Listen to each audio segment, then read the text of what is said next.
What's good? What's good? How's everyone doing?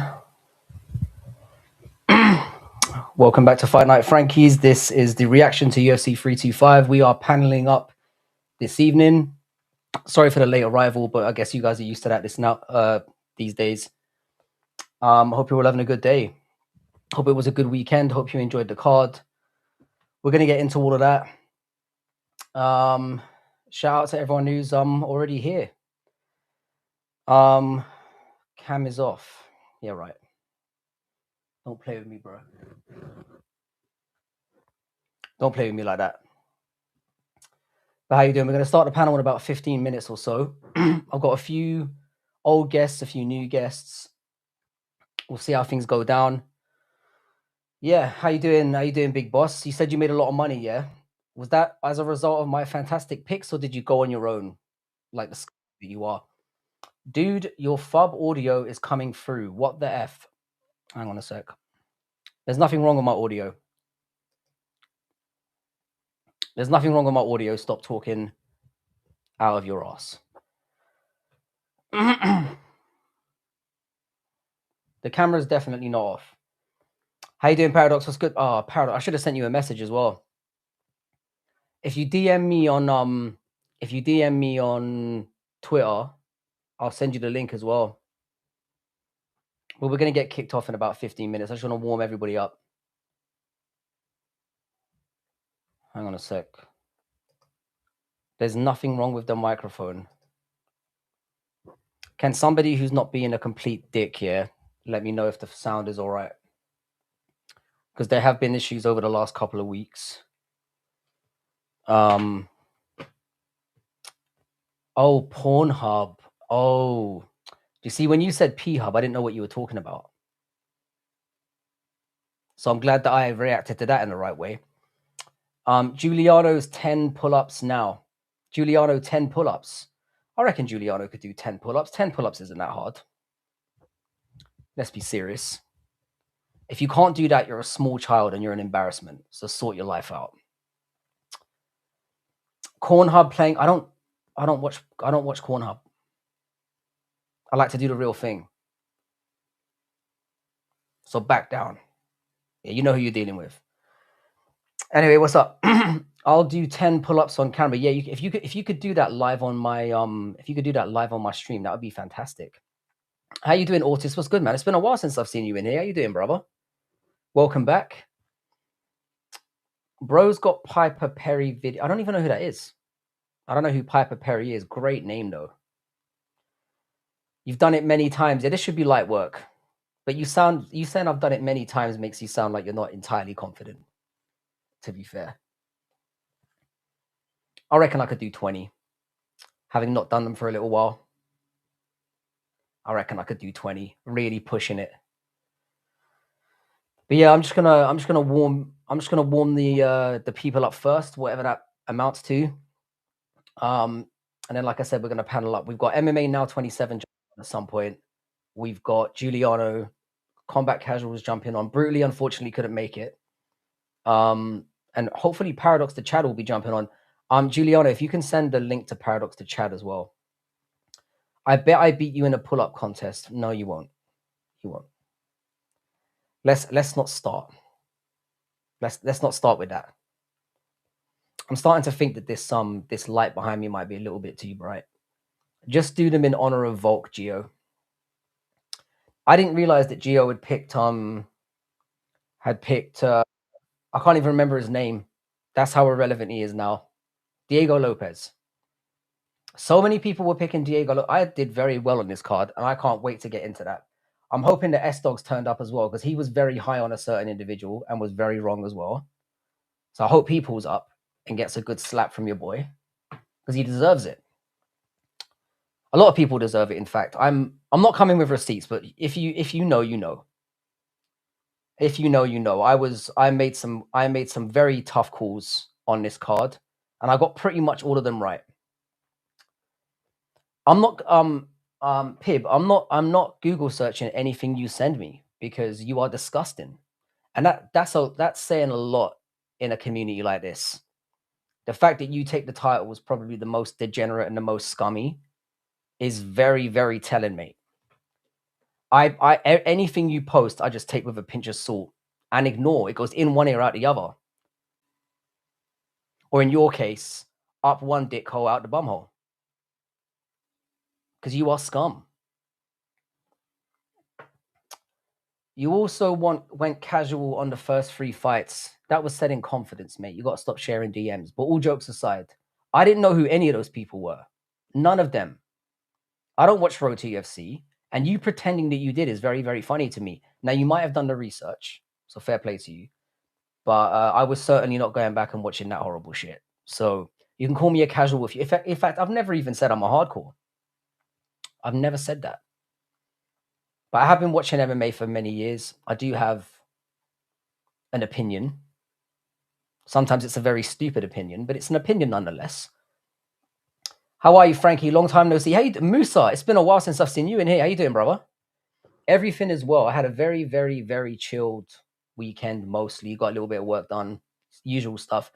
Volk Lopez 69 position keeps the MMA fandom that jiu-jitsu is gay alive. Cybercop, you could not be more correct. And this is why I don't recommend MMA to anyone anymore. Because then shit like that happens and they just get proven correct about the whole MMA is gay narrative. Yo, had to watch Trump's announcement. What announcement is that? I don't really hang on Trump's every word. But how you doing, Mikey, by the way? Mikey is my favorite person in this chat. I don't care who's here. Mikey is the reason I am here. So it's his fault, basically. So when you see my stupid face pop up on your live streams, you can blame Mikey because he's the one who kept me in the game. Am I not in the back? What? Volk face fucked Diego. We called that a teabagging on the street. It was a teabagging. It was pretty bad. But we'll get into that fight. We'll get into the whole card. We're actually going to have a proper MMA discussion today. We've got all the boys on. Guess you've been too irregular for some time, missing your what? Yeah, do you know what? Yeah, I was streaming quite regularly during the week, but I've kind of stopped doing it because I don't really wanna. I can't be bothered. Because I was supposed to go on yesterday, and I just decided I didn't want to, and that was that. You know, I don't really overthink things these days. Anyway, I'm gonna start letting the boys in because I don't want to be here all night. So we've got Giuliano. Giuliano is what looks like. Giuliano, you need to hire a cleaner as soon as possible, mate. Let's get MMA now. And how you doing, brother? What's good? What up? What up, buddy? Yo, what's good, Frankie? Perfect. Shit. I am. See, I'm shaving for my appearance on your show, so. You're shaving. Mm-hmm. Is this a special thing you're doing for us tonight? Well, I mean, you know, I figured it was quite an honor to be invited. Brother, you're probably the most appeared guest on here. Really? I don't think anyone's been on a Fight Night Frankie panel more than you. Well, I mean, you know, I still consider it an honor. I think everybody should be grateful to be asked to be on a panel. I mean, I know how Idaho loves panels. Yeah, and I'm sorry, Idaho's Combat back. Idaho. How you doing, Idaho? I think your mic's off. I think your mic. Oh, there we go. No, it's not on. No, he's Combat Casual. Man. Combat casual now, of course. But not a casual by nature, by the way. We've got a newcomer in the building as well, obviously. How you doing, MMA Now 27? Finally got you on. Yeah, it's been a minute, man. It's Yeah. been pretty good. I'm doing pretty good. It was a wild night of fights. Yeah, I'm excited to talk about them. Yeah, so I've got a few topics on the docket. I'm looking forward to getting into it. We're gonna talk about the fights, obviously, and we've got a couple of wider topics that I want to talk about outside of that, which we'll get into. But how did you guys generally enjoy the card? How did you feel about it? I thought it was 7 out of 10. I thought the prelims outdid the main card, but when you have guys like Tai Tuivasa and Teixeira, it kind of slumps the card down a little bit, I think. The main event I didn't think lived up to the hype, but I also thought neither guy really engaged, which is just weird to me. Yeah, I agree thought- with that. You know, and I also I have a big gripe with Rafa Viziev.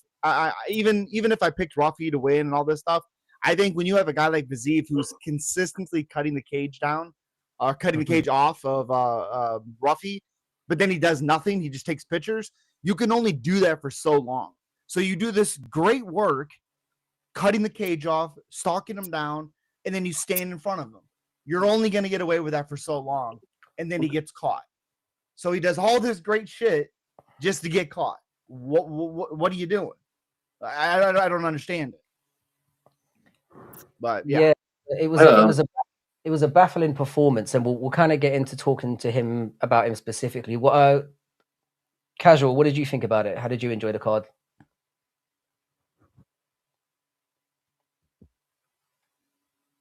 Still think his mic's go on, Julie. Gilly, you go ahead and take the mic for a second.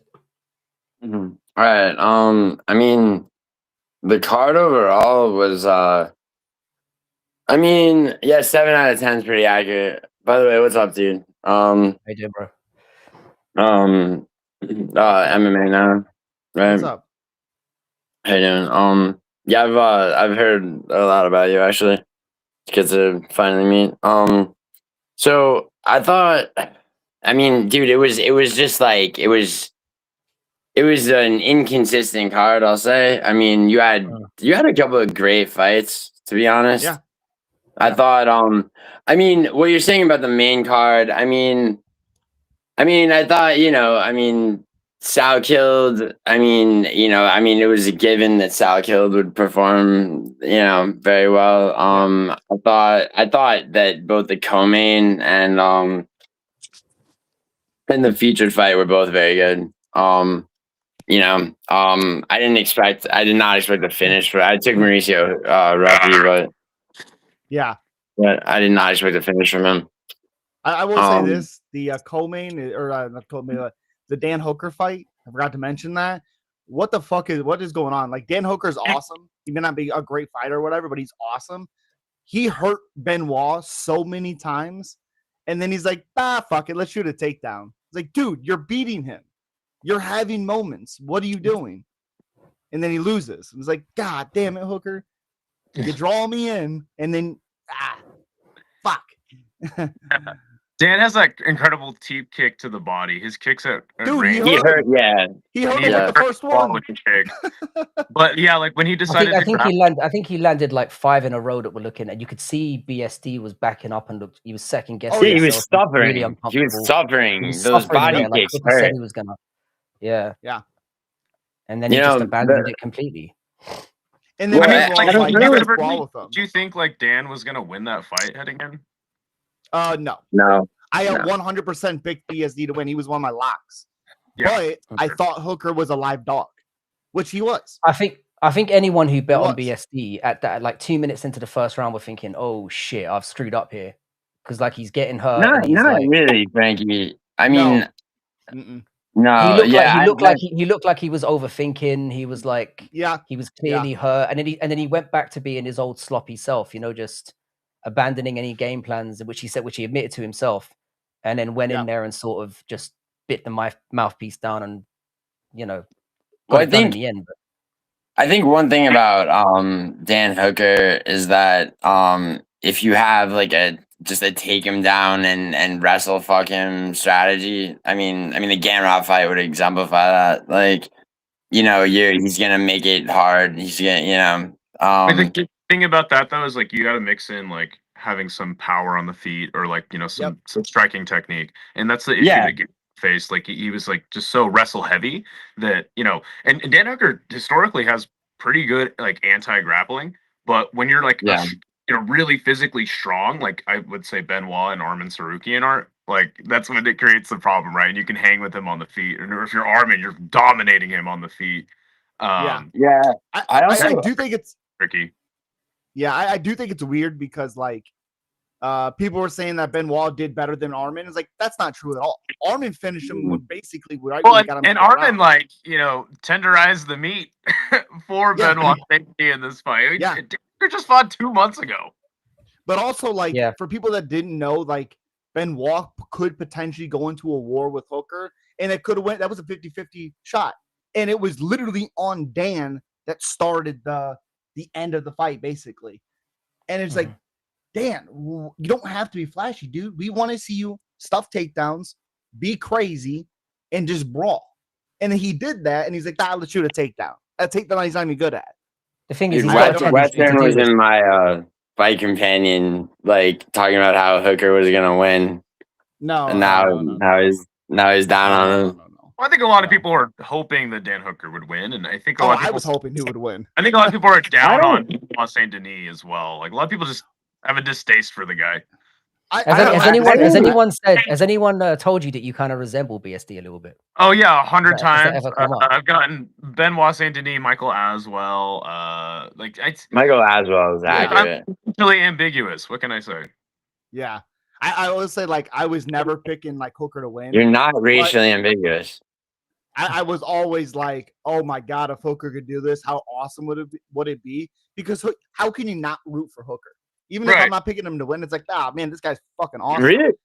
I don't know. I don't like. Okay, if we're gonna talk about, like, just biography type shit, like I mean, how can you not root for Dan Hooker? The guy, like, he's got his daughter all over the. I don't know. I think it's.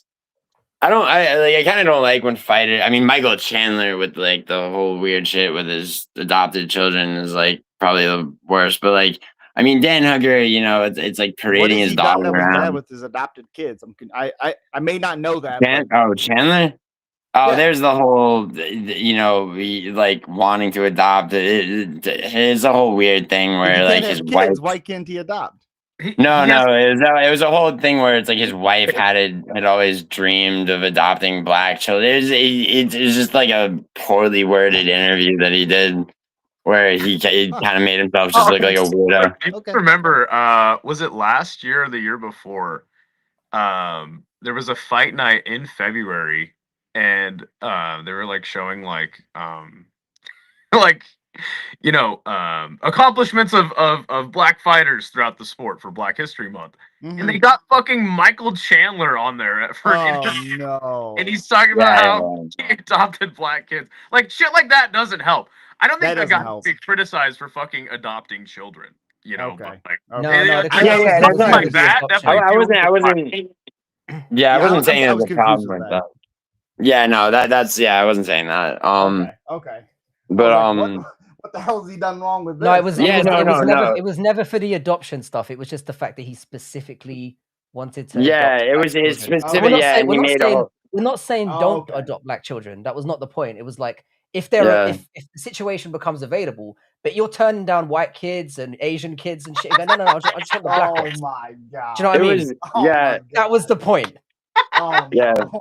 That was more the issue. Guys, like, why get him out of here? Bring the next child. It's really harder to get white kids if you're in the adoption market. I wouldn't know. I can't do this. God. I mean, no, it's just statistically. Okay, but so, Gio, finish your point. You're like, this is why. So my point is that, like, it's like, okay, why is Dan Hooker unlikable? I mean, he's kind of just seems to strike me as a general, like, dickhead, but I mean, whatever. I've seen people criticize Dan Hooker for what? I don't know. The guy always comes to fight. He's straight on the microphone. I can't see how you can really dislike. I don't really give a fuck about people's personalities, to be honest. But it's like, if we're gonna talk about that, he always, I mean, he wants to stand and bang. I mean, that's what people want, right? Well, did you also hear his interview when I think Ariel somebody talked to him recently about when Armin broke his nose at the weigh-ins? I mean, that was clear as day. We all seen it. And they were like, were you thinking about pulling out? And he goes, fuck no. Like, okay, cool. Okay. And then he turns around right again and fights again. It's like, all right. I don't need to know anything else. I mean, even before that, we already knew his ground game wasn't good. I don't understand people being like, oh my gosh, he got dominated on the ground. It's like, yeah, no shit. No shit, of course. But also, I do think people being down on BSD, I think there's a little to that a little bit. I got to be honest. Like, I think BSD is awesome, but I don't think he's put it 100% together yet. Yeah. Because his striking defense isn't great. Ruffy was touching him a little bit before he finished him. I just haven't seen that performance. I'm like, all right, that guy's gonna be a problem. I agree with that. I think his striking is. I think he's a powerful striker. I think his I think he's a victim of counter strikes a lot. I think his defensive striking is bad for sure. I don't think his striking's great. I think his striking can be good when he mixes in his wrestling. Yeah. You know, he knocked out Frivola with a head kick. He knocked out Benny. I love Benny as much as the next guy, but his chin's not great. I don't. But Vigneault's been needing to be purged from the rankings for a while. So to put some like, you know, direction on this, how far do you think? Because this is the question we're addressing now. How far do you think BSD can go at lightweight? Like, what's his ceiling? What do you reckon? I think top 5. He's already near it, if not at it. Okay. Yeah. Maybe. I think maybe. I think this is a maybe, and I think people are going to get pushback on this. I think the Patty fight is 50-50, but the fights above that, I think he loses. Yeah, I think that's what that is. Yeah, I think he could. I think he could beat Pimlet. Let me just the worst fight for him is. You know who the worst fight for him is? Like a beating is Max Holloway. Oh, 100%. Because that defensive striking is really bad on BSD. I think Max could beat down on him. I think something. Go ahead. So I think he's gonna get moved up in the rankings. And so he was 8 and Hooker was 6 with Gamrot at 7. I think he would beat Gamrot, but he'll be 6. Yeah, I don't think he'd beat Gamrot. I think he would. I don't think that's I think he would beat Gamrot. That's a tough fight. I think the more interesting conversation though is like a guy like Dan Hooker. I mean, he's been ranked. I mean, when I started watching in 2019, I think he was ranked. And then he kind of had that fall off, took that horrible fight at featherweight with Arnold Allen, where he looked like a fucking ghost of himself. He still dropped Allen. Right. Well, and then he climbs back. He claws his way back into the rankings, right? But it's kind of this talking point of like this old guard of lightweight. I mean, Justin Gaethje just won an interim title against Paddy Pimblett. I think it's important that like a guy like BSD is sort of a newer class of lightweight, and he's able to, you know, beat a guy like Dan Hooker, and something that, you know, Gamrot wasn't able to do for a long time. A lot of this new class of lightweights just wasn't able to break through, and I think you're finally starting to see, even though Justin Gaethje just won the interim title, you're starting to finally see a new class of lightweights break through, you know, and I think that's the more important conversation. Yeah, to your point too. If you, I mean, everybody remembers when BSD lost to Dustin, right? Yep. And so it's like, it's like kind of like this changing of the guards, because it's like for a while it's like the older guard of lightweights were, and I mean still with, like you said, with Gaethje having just won, you know. I mean, what I'm saying is weird. it's like a representation of things to come, in my opinion. BSD having such a dominant win over a guy like Dan. Yeah, I don't think it was necessarily that dominant. I think BSD's and Gamrot's performance against Dan Hooker was virtually the same. Just Dan made a mistake going for a takedown. I honestly don't think. I mean, like, BSD was getting him down before then. I think the initial, so was Gamrot. The initial stumble of the body kick. The initial stumble of the body kick was one thing, but Dan was taking so much damage on the ground from BSD even before that. Ill-fated takedown attempt. Guillotines. He kept getting those guillotines. Oh my god! It's BSD. like I did like the takedown defense with a ninja choke. Close. I thought that was smart, you know. But then and he didn't do it after the second takedown attempt. But I honestly just think Dan is just super long in the tooth, and I don't know what he's going to do. Yeah, I agree with that. I also think that, like, I mean, you know, it's like Mauricio Huffy beats Fiziev. It's like, you know, it's like a newer generation of lightweights. Because it's like, you know, and then because it's annoying to hear, like, you know, Brian Ortega is moving up to lightweight. It's like, you know, I think Brian Ortega is finished anyway, but, you know, he pulled out of his most recent fight, didn't he? As well, wasn't he supposed to fight Moicano? And now it's going to be he pulled out. Tom Nolan, Jesus Christ. Tom Nolan. Oh, that's a good fight. Yeah. That's a great fight. I thought Rivovix was fighting was fighting. The last thing I seen was Tom Nolan fighting Marcano. I heard it was Ribovics. I would love if Ribovics would fight Marcano. I think beats the piss Tom out Nolan of Marcano. seems like, I mean, Tom Nolan's done pretty well, but he's still not. Wait, He's do nowhere you near think? kind of, you know what I mean? But sorry, I was just gonna ask. Do you guys? I mean, do you think Sal killed? Because Sal killed fought. I thought at 170, and then this most recent fight was 155. He fought Nasserat, and that was what, 55? He knocked out Nasserat. Yeah, I think Sal killed at 155 is a fucking. I mean, he cracks the division open. I think it's weird. It's weird. I think I like Sal killed a lot, but I mean, like knocking out Nasserat is great. But do you know how many significant strikes Sal killed has suffered in his UFC run? Well, I know the third round against the Yanal or whatever, he didn't look that good. Which was I'm asking you though, like stat not wise. Like, do you know how many? Did he take a lot of 17. Yeah, I don't think it's a ton. Oh, 17 in his entire. Jeez, yeah, that's. Crazy. Yeah, I was like, well, he also has the Jobley knockout. He has the Jobley knockout, which is seconds. Then he has the Nasserat, which is what, 2 minutes. I did think Nasserat was touching him a little bit. The Yanal, well, I mean, 3-round dude, fight, MMA now, right? I was with you before this fight. I was like, hey, you know what, Sal killed? Like, obviously, a highlight reel KO in a first round doesn't tell me much about a guy. Yep. But seeing the grappling chops from Sal killed, I'm like, okay, this dude seemingly has all the tools, and I'm really excited for what he can do in the UFC. Well, it's weird with me because like Jamie Malarkey's, he's all right if you keep him in the fight, he's okay. But people were acting like, oh, this submission against Jamie Malarkey was like, if you guys didn't get it, you don't know. I was like, yeah, that's what I put on my community was Sal killed by TKO or submission. It was like plus some money or whatever. Okay. I was like, yeah, that is 100% what is going to happen. That is the lock of the night, 100%. I get Malarkey. I think Malarkey is an interesting test for an up and coming lightweight. Like I think that he's very, very tough. Not in the first round. That's the issue. Not in the first round. But you know what? I honestly, I don't think Malarkey is like a total bum. I mean, obviously he's on a bad run as of late, but I think he is an interesting test. He's an interesting test. I mean, actually, didn't he win? I could have sworn I had him in his fight before this, and he won.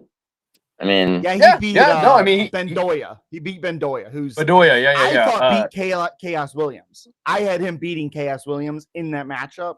I had Chaos winning, but when the judges read it, I thought Bendoya won. I thought it was pretty clear that he won. And since then, he hasn't looked that good. He hasn't looked that good. I don't know. But he's still. I think the point is, he's a good like durable test to throw somebody in on. Like if somebody's a few fights into the UFC, you put him in. If he gets through with Jamie Malarkey fairly comfortably, then you can go, all right, well maybe he's ready for the next step up. Well, yeah, but like, I mean, I think Jamie Malarkey did fill in for Rong Zhu, Rong Zhu was a tougher. Because Rong Zhu was a prospect killer. He beat if you guys remember Cody Steele. There was so much hype on that guy, Cody Steele. I actually thought it was a really tough fight for Sal killed if Rong Zhu fought him. I thought that would have been a way tougher fight. Malarkey. Because he's already beaten. I mean, the way he beat Hackbrass too. It's like, I mean, I think once you've done that, it's like, all right, like Jamie. Also, like Hackbrass, I don't think he'd been knocked out in the UFC. Yeah, Drew Dober I don't think he'd ever been finished. Drew Dober knocked him out. Okay, got it. Yep, that was the last. That was the only one. Which okay, cool. He knocked you out. It's Drew Dober. If he's gonna win, that's what's gonna happen. But it's also how I felt about. It's how I felt about the fucking Khan Offley fight. What a fucking robbery! I'm sorry. Dude. Oh my god, bro. It sucks because like that guy, for one, that's a 10-8 round in round number 2. It's clear as day, and then he beats him in the 3rd round. Bro, it's like, but I mean, I didn't think they were gonna give him a 10-8 round, but for fuck's sake, dude, like, I mean, that was. If that's not a 10-8 round, I don't know what is. The fact that only judge's scorecard he got was the 10-8 round, and he lost the other 2 rounds is crazy to me. Crazy. I had some people saying they thought the first round was like competitive enough, and then some people were saying like they gave Khan the third. I I to be don't fair, get it. like I don't throw the word robbery around a lot. Yeah. And yeah. to me, I thought true. this one was a clear, like it should have went to Yiza. And it was kind of tipping in the scale. We talk about like bad decisions and robberies on the scale. It's kind of like, it's a bad decision. This kind of tipped in between very much a Well, because we clearly see very a guy bad get his decision ass to whooped outright robbery. 100%. for one round, and then he lose not as bad, but not great either in the third round. I mean, I agree with you. I'm very. I don't throw robbery around because I think if it's because there's round. both the 10-8 round argument and the third round was so clearly Yiza that and it's fights like this that really like exemplify why like judging the fight as a whole is just so much better of a scoring system. Shout out to Ryzen. And I like Ryzen for that, but it's so much harder. It's like it's just hard to do, like to implement that. The problem with it is it'll never happen in the UFC. I don't think if we've got like if there's like an underlying assumption that like fights are kind of rigged or they want to favor one fighter over the other, if they do it as a whole fight scoring system, they could just do it on. It could literally be used to favor people that they want to. Right, do well, but when you see somebody get 10-8 in a round, right? Like, and then it's like a competitive-ish third round where the guy's getting tagged up more. Like, I mean, it's a clear like, okay, he got 10-8'd in one round. And then the third fight was close enough. Like he wins that fight, if you ask me, in a whole fight scoring scenario. Well, I do understand what you're saying. I think the issue with that also, though, I think could be is if Khan won that third round, it's a tie. All right, cool. Khan came back, won the third round. It should be a tie. I think if you do that scoring as the whole fight in general, it takes that option away. But the problem is Khan didn't win the third round. I was gonna say, and fucking the other guy wins the fight. It's clear because the moment that Khan had obviously good moments in the first round was when he rocked him, but then he still gets dropped in that round. So like, all right, maybe you give that first to Khan, but it's clear he loses that fight. I couldn't believe. I couldn't believe Khan won that. It's not the worst robbery I've ever seen, but it was It was certainly a reminder of this. You know what almost was a bad robbery? When fucking Tai Tuivasa fought Rosenstruck, and somehow the judges scored at 30-27 on both sides. Excuse me. No. He was up 20 on significant strikes. What happened? What happened in that fight? And because it's Australia and not the United States, they actually fired the judge that did this. One judge gave Tuivasa all 3 rounds. All 3. Yeah. Oh, I remember that. Split decision. And and they fired him. They fired him literally. Yeah, they fired him literally right after. There was if you guys, I don't know if you guys remember, I think it was UFC 302. There were 3 split decisions that all went the right way, but they were almost robberies and they were all ridiculous, including Strickland versus Paulo Costa, where one judge gave I made money off of betting that fight would go to split, and I was like, there's no way this goes to split. I was like, this is where the issue comes in, because a lot of people will go, oh, it doesn't matter, he still won the fight, but a lot of people bet for like unanimous decisions or you know what I mean, and it can affect like what were the other 2? It was Cesar Almeida versus Roman Kopylov also went to split, and then I think it was Mitch Raposo versus some maybe Felipe Lima. Silva? Is that who no, I think it was it Felipe Lima? Maybe. Yep. I think the bigger issue is that gambling is ruining sports.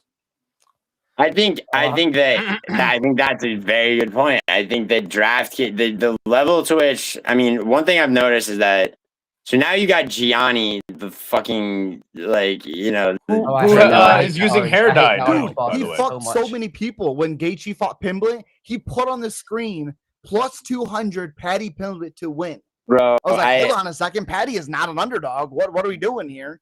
You just fucked up fucking shitload of people. Let me just say, I'm hitting the vape. It's making Frankie fiend for the vape. He doesn't want to do it on camera. Yeah, exactly. Dude, like as a fucking professional gambler, that guy Gianni should be castrated and sterilized.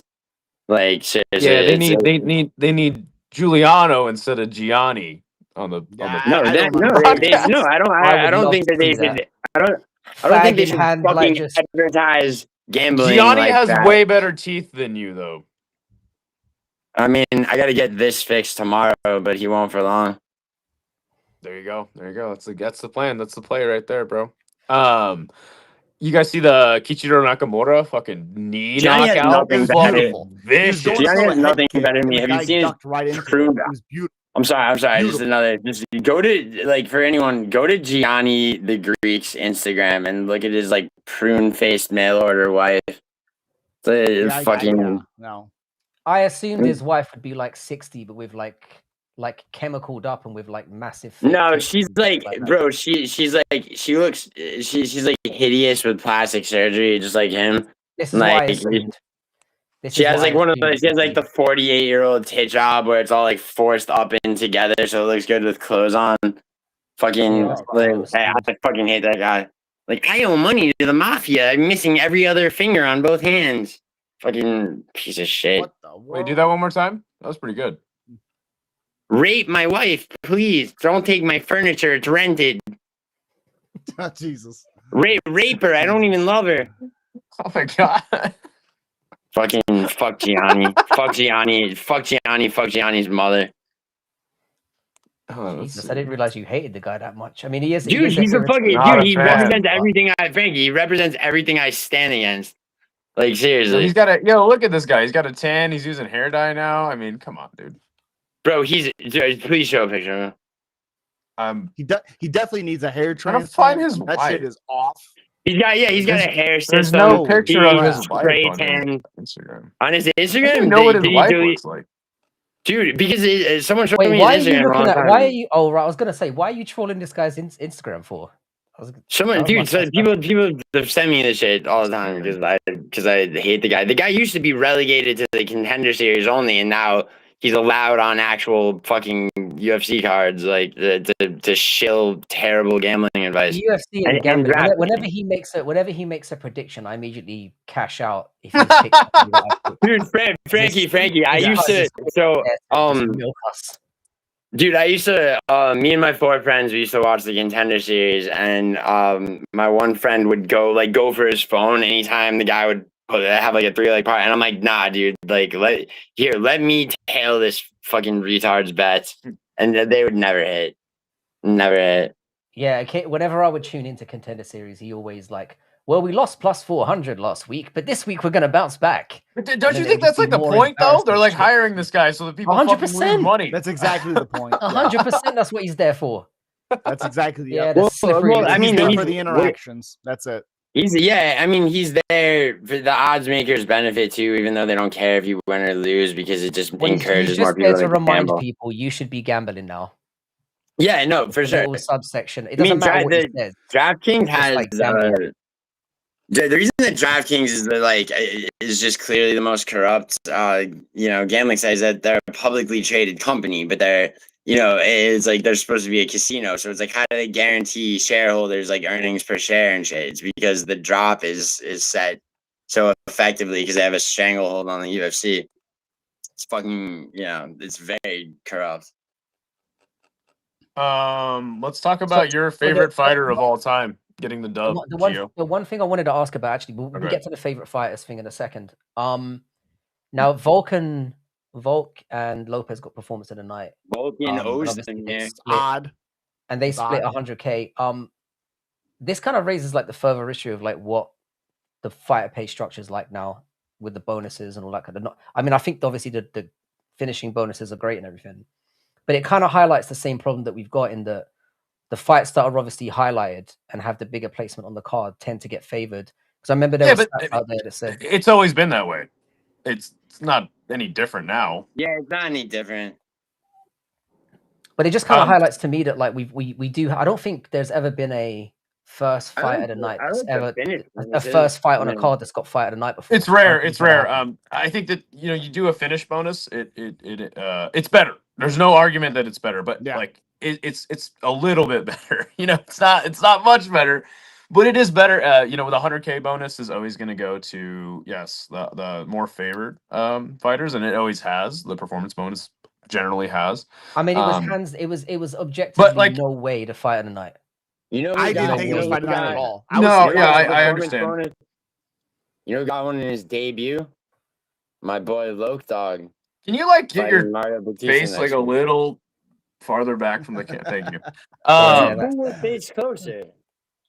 I mean, because I can't. I'm charging my phone. But anyway, Well, no, listen, like Frankie, it's not fighter my pay is never fault. going to be fixed. The UFC is always going to pay under 20%, and we know this from court documents.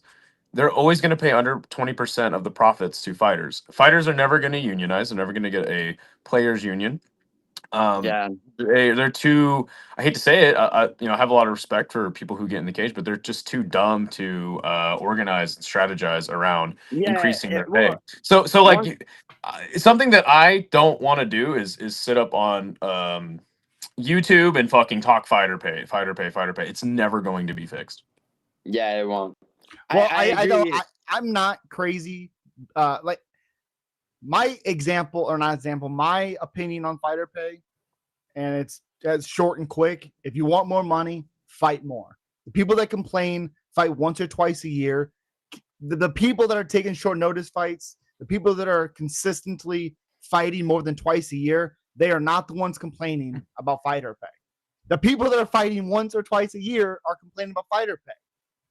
Guess what? Yeah. There's I mean- 1,200 fighters on a roster. If you want more money, fight more. They're fighting. There's cards every fucking weekend. The fact of the matter is that, I mean, MMA, the UFC is the highest paying combat sports league you could get into for low to mid tier athletes. It's the issue comes in with the higher tier athletes. Like, I always reference the fact that Dominic Cruz got knocked out by Chito Vera for 100K.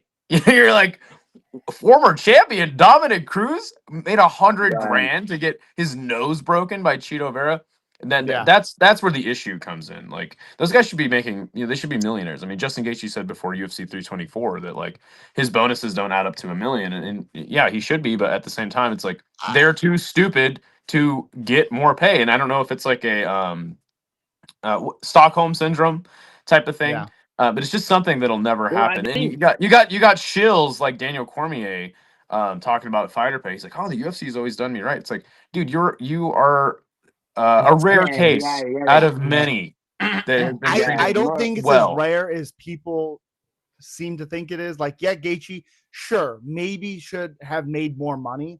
Fine. no, but it depends. I It depends on what you. It depends on what you relatively see as a lot of money as well. Yeah, Because exactly. some people will Yeah, see I if, was if gonna they've got say, 500K exactly. or something, they'll be like, "I'm rich." Listen, no Conor worries. McGregor is the highest paid MMA fighter of all time, and subsequently the most underpaid MMA fighter of all time. He's made that company is crazy. so much money. Which is crazy. Yeah, but the only Yeah, but how frame much of money do you reference- give the guy? The only How much frame of money do you gotta reference give the guy? What's that? Sorry, I was just saying, how much money do you give the guy? Sure, he's making you a lot of money, but they're also putting that money, some of the money, back into promoting this guy. It's like he's making a lot of money. Should he have more money? They're never going to pay. guess. The roster as a whole is never going to get more than 20%. That's the UFC's model, and it's always going to be that way. I think. Okay, so a couple of things. First of all, the only frame of reference is boxing for fighter pay before MMA, which, like, and that's a very skewed, like, it's hard to set like a precedent, where fighter pay should be. I would say that, like, the UFC has the UFC PI, which, like, kind of, I mean, it's like, it's hard to see. It's like I get accused of defending the UFC all the time because I say things like this, but it's like, it's like there's no other MMA promotion that, like, takes the edge off what it costs a fighter to to even just to train. You know what I mean? Like, so they have the UFC PI, like, but yeah, I mean, it's on the union thing. It's like, you say it's like they're too stupid to unionize, and you're right. They are. But yeah, but it's like, why? It's like, it's like, why wouldn't you unionize if you're a fighter, even if It's you like? it's a lot. It's a lot harder in an individualized sport. If you've got like team exactly. games, It's like it's in an the easier thing to film do. industry. Well, but see, it's actually not though, because there's a thing called the Ali Act, right? Which Which doesn't gives apply to fighters MMA. protections against the promoter, right? To negotiate for more pay. They don't. The title isn't owned by the promoter, right? So that's why the UFC is trying to restructure the Ali Act, which they're going to get passed through Congress. It's going to happen, and that's going to go away. So Well, it's a very scary time to be living in if you're a combat sports athlete. Is the boxing, is that thing you're talking about, if they take away like UFC owning the belt, is that going to be the same thing with boxing? Because if it's the same thing with boxing, that's shit. Well, understand having all the belts and all that stuff. Well, understand so much more money. Understand it's inevitable, right? Like, so what they're trying to do is they're trying to restructure what defines a UBO. So they'll own the rankings and they'll own the title. So like, instead of like there being independent rankings, which are by the way already corrupt, the Ali Act has a lot of issues, right? But it's like they'll be able to dictate more like who fights for who, and then I mean, like you want a better product out of that, sure, but that means that like the fighters will be even more marginalized, right, than they are now, just like you see in the UFC. So again, they are too stupid to unionize. The only thing that will fix this issue of fighter pay that people get up on panels and talk about constantly is a federal act at this point, which will not happen in this presidency in the United States. Definitely not. I think that if you want to fix the money the fighters are making, how about the fighters fight more? Yeah, you know what? That's then there's the assumption. To your point, the thing is, we've heard this assumption as well that like sometimes fighters just don't get offered the fights as well, because we've heard fighters come also behind the scenes they're not accepting the fights. That happens a lot too. I mean, per your contract, like the UFC, all they have to do is offer you a fight, right? Yeah, so, But it's like if they're offering you the fight, if you want more money, take the fight. I do agree with you though, MMA now, and again, like the UFC is the best place to go for a low to mid tier athlete for pay. In combat sports. That's why you have. I mean, it's in this day and age, it's very rare that an MMA fighter would turn down the offer for a UFC contract. I mean, Horiguchi's now in the UFC, even like, I mean, fighting next weekend actually. And it's like it's one of those things where it's like it's almost inevitable, because like and what my friend down here always talks about with the UFC being a monopoly. It's not a monopoly; it's a monopsony. They own a majority of the business they're in, not the whole thing. The monopoly would be illegal. Well, I mean, but there's always ways of getting around that. Yeah, that's why. But the term is a monopsony. It's like you almost own the entire thing. You don't own the whole thing because that would be illegal. My biggest example is in like Kevin Holland is not like a championship tier fighter, but he makes a lot of money because he's always fighting. I understand most fighters won't be able to fight 4 or 5 times a year. To another extent, that can cost the fighter. That can cost. I mean, look what happened to Merab. I mean, it can cost. And he'll get paid well. Also, if Gaethje was a champion ever, he would have made more money. It's not no Carvalho. It's not an illegal. I mean, listen. Like Dana White said it perfectly. He said when asked about fighter pay, you know what he says? He says, "This is not a career. This is an opportunity to become the greatest fighter of all time." Slimy fucking. And you know what he also said? Weasel. You know what he also said in the same interview? I would hand these guys all the time checks that you guys don't know about. I'm always paying them something. Yeah, but we do know about it because it's in the fucking documents for the fucking antitrust lawsuit. It's 20%. It's always 20% or under. Like, we know. In fact, I think it's fixed at 17%. That's why I said it fluctuates. It fluctuates. So it's like always. I think no matter where 20% is the mark. Like they're never going to go. They're not going higher than that. Actually, it's 18. I'm pretty sure it's 18.5, but. Regardless, I think no matter where it's at, the fighters can always make more money if they fight more. I think that's what that is. Well, we get actually, basically, it's a lot lower than it should be. And you'll find it at 18.5. Yeah. Fuck's sake. All right. Just to shut the fuck up, Frankie. You're so proud of your Volk pick. The fuck out of here, you casual. Oh no, I'm not just proud of that Volk pick. I'm glad you brought it up here. I want to talk about the fraud watch list, yeah. So based on Fuck. what's gone on at UFC 325, is there any fighter that stands out for you who should be binned immediately after the card? What? Binned? Binned, thrown in the Is that trash. some British Discarded. British Thrown term? away. Yes. Yeah, bin Discarded. liquid is. So instead of garbage juice across the pond, they say bin You say liquid. bins. I would say that a lot of people are very happy Torres Finney lost in the fashion in which he Yeah. did. I actually had picked him to win. I was like shocked he was an underdog. Bro, he That got fight- cooked in that fight. That fight's weird. Finney hurt his knee in the first round, clear as fucking day, and couldn't explode to save his fucking life. You know what? I think the fight. saving grace is that he has an opportunity to go on Contender Series 3 more times, maybe. I don't think he's gonna get cut or anything like that. I think his knee blew a minute into that first round. I think on the Cody 3-fight Brundage contract. cut. Cody Brundage is Cody Brundage. You cut Ty. You Ty. obviously cut. Yeah, you cut Ty for sure. Probably you cut Daniel Teixeira too. Lordy. Did you You know cut that Teixeira. Tai As much Tuivasa as was people want to get ranked- on Tai Tuivasa, What's Teixeira that? looked awful. As much as everyone wants to cut Teixeira Tai did look Tuivasa, awful. Bro, Teixeira. Taliesin They Teixeira. should both be Teixeira cut. Get him out of here. Yeah, but Teixeira's got the Tafa fight at least. He's one, Who's he's 2-1 Tafa? on it.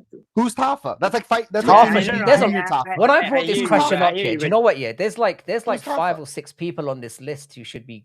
There's 5 or 6 people on this card who should be gone. I think so. At least. I think so. But that's How the about issue though. Is like how it's about like Diego what? Lopez?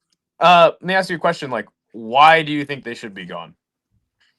There's varying reasons. So like, Wait, would you say it's because they're not what you would call UFC caliber? there's like I said, it depends on who they are. So like there's varying reasons. So there's performance level, the fact that they're not of the caliber, the fact that they come in there to be as fucking boring as humanly possible would be another reason, and not just boring but ineffective in it, like somebody like Finney. Then there's somebody like Tai Tuivasa I love Tai Tuivasa as a personality. Yeah. He went into this fight ranked 12th, coming off 5-6 losses in a row. 5 now 6.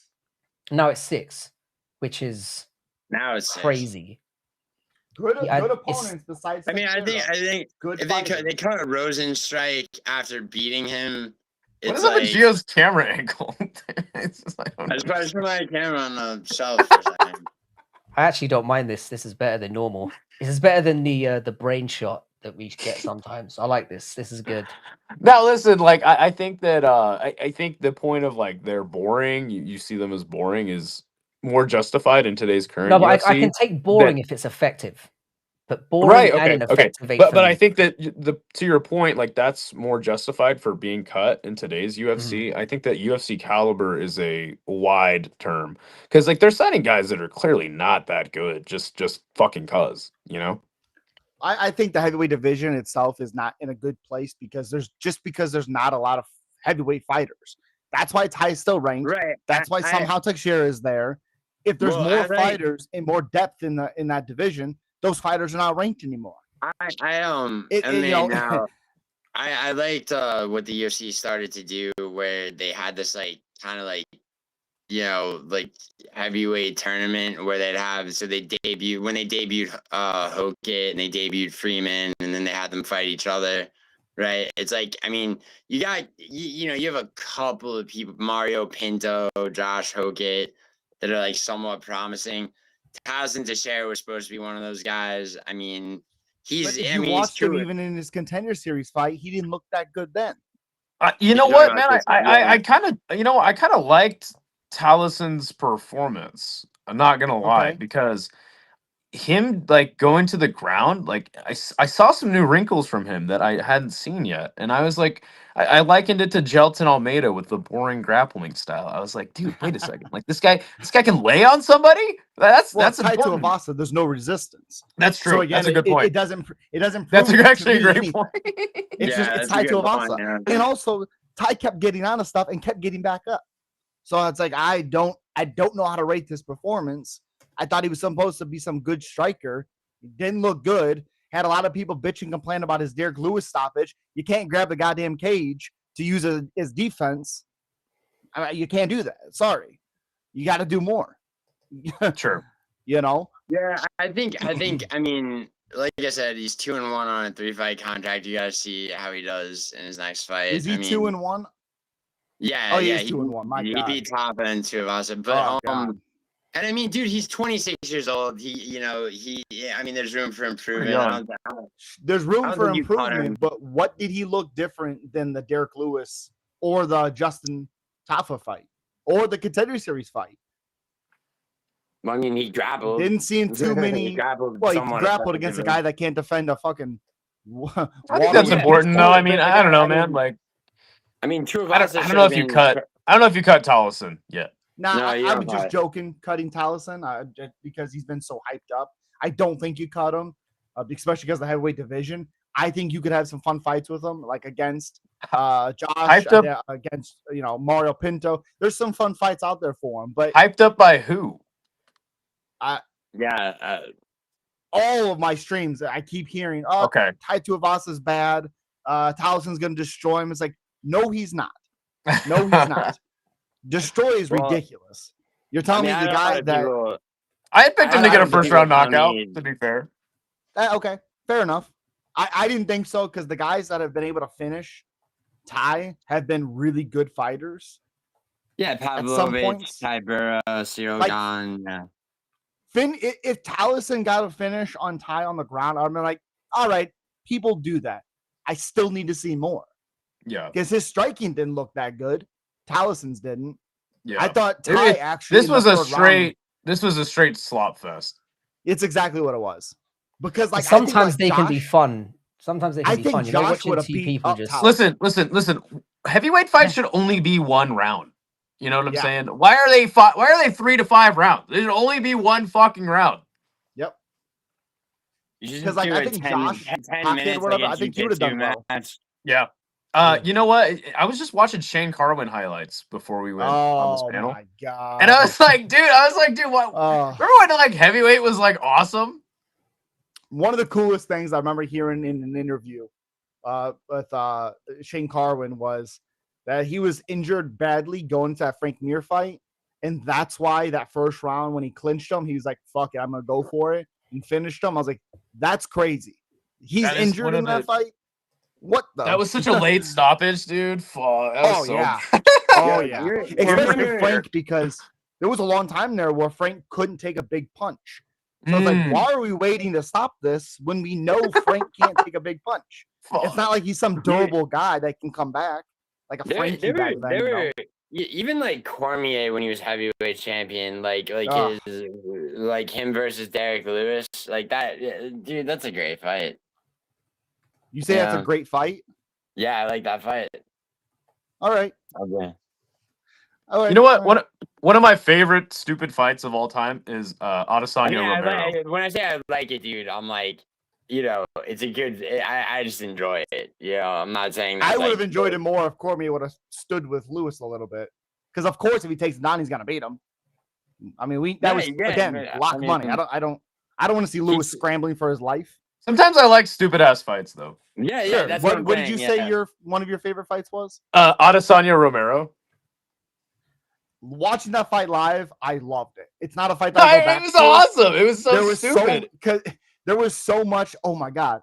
Any moment. Yeah. And then like that sequence where Romero is like this. Yeah. And Adesanya does like a full circle around him. Like, what the fuck is going on? It's also the one of those fights where Romero explodes and hits Izzy, and it's like, oh, that's why Izzy's being cautious. There it is, right there. And he blinks 1,000 times. That's why it wasn't one of the worst fights of all time, because there was always the threat that something could happen. Yeah, sure. Exactly. I mean, it never did, and it was funny to watch. Whereas the Rose and Carla one was like, this is shit, and it's never going to. Yeah, sure. That's the worst fight I've ever seen. You know what's a really fun heavyweight fight to go back and watch is Overeem versus Brock Lesnar. Where he's just, oh my god, he's just pounding his surgery scar. Put some respect. He's beating the fuck out of his colon surgery scar. Yeah, he beat the shit out of him. That's fucking Ubereem right there, man. One of the scariest heavyweights I've ever seen in my life. I mean, he was juiced up to the gills, but fair play to him. That's why he's Ubereem. That's another thing. Yeah. Like they should allow heavyweights nowadays to just do steroids, like all of them. Yeah, that's why I'm not. That's why I don't dislike all the exponential increase in Middle Eastern cards. Like, I don't mind just because, like, fucking they're not testing shit. I'm sorry, I got a bit of hot takes with testing and all this stuff. I've been watching MMA for over 20 years now. I've been watching it for a long fucking time. I've seen fighters come and go. I've seen all this stuff. Come and go,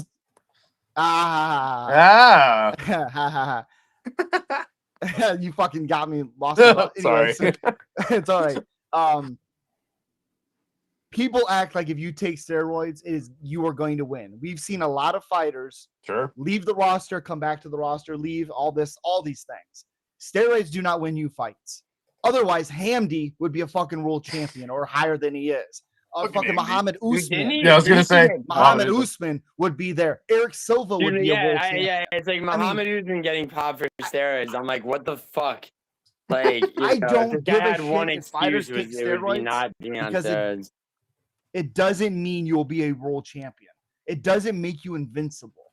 I want to see these fighters without big injuries trying to fight, like Lucas Almeida with a clearly broken hand. Why is he fighting?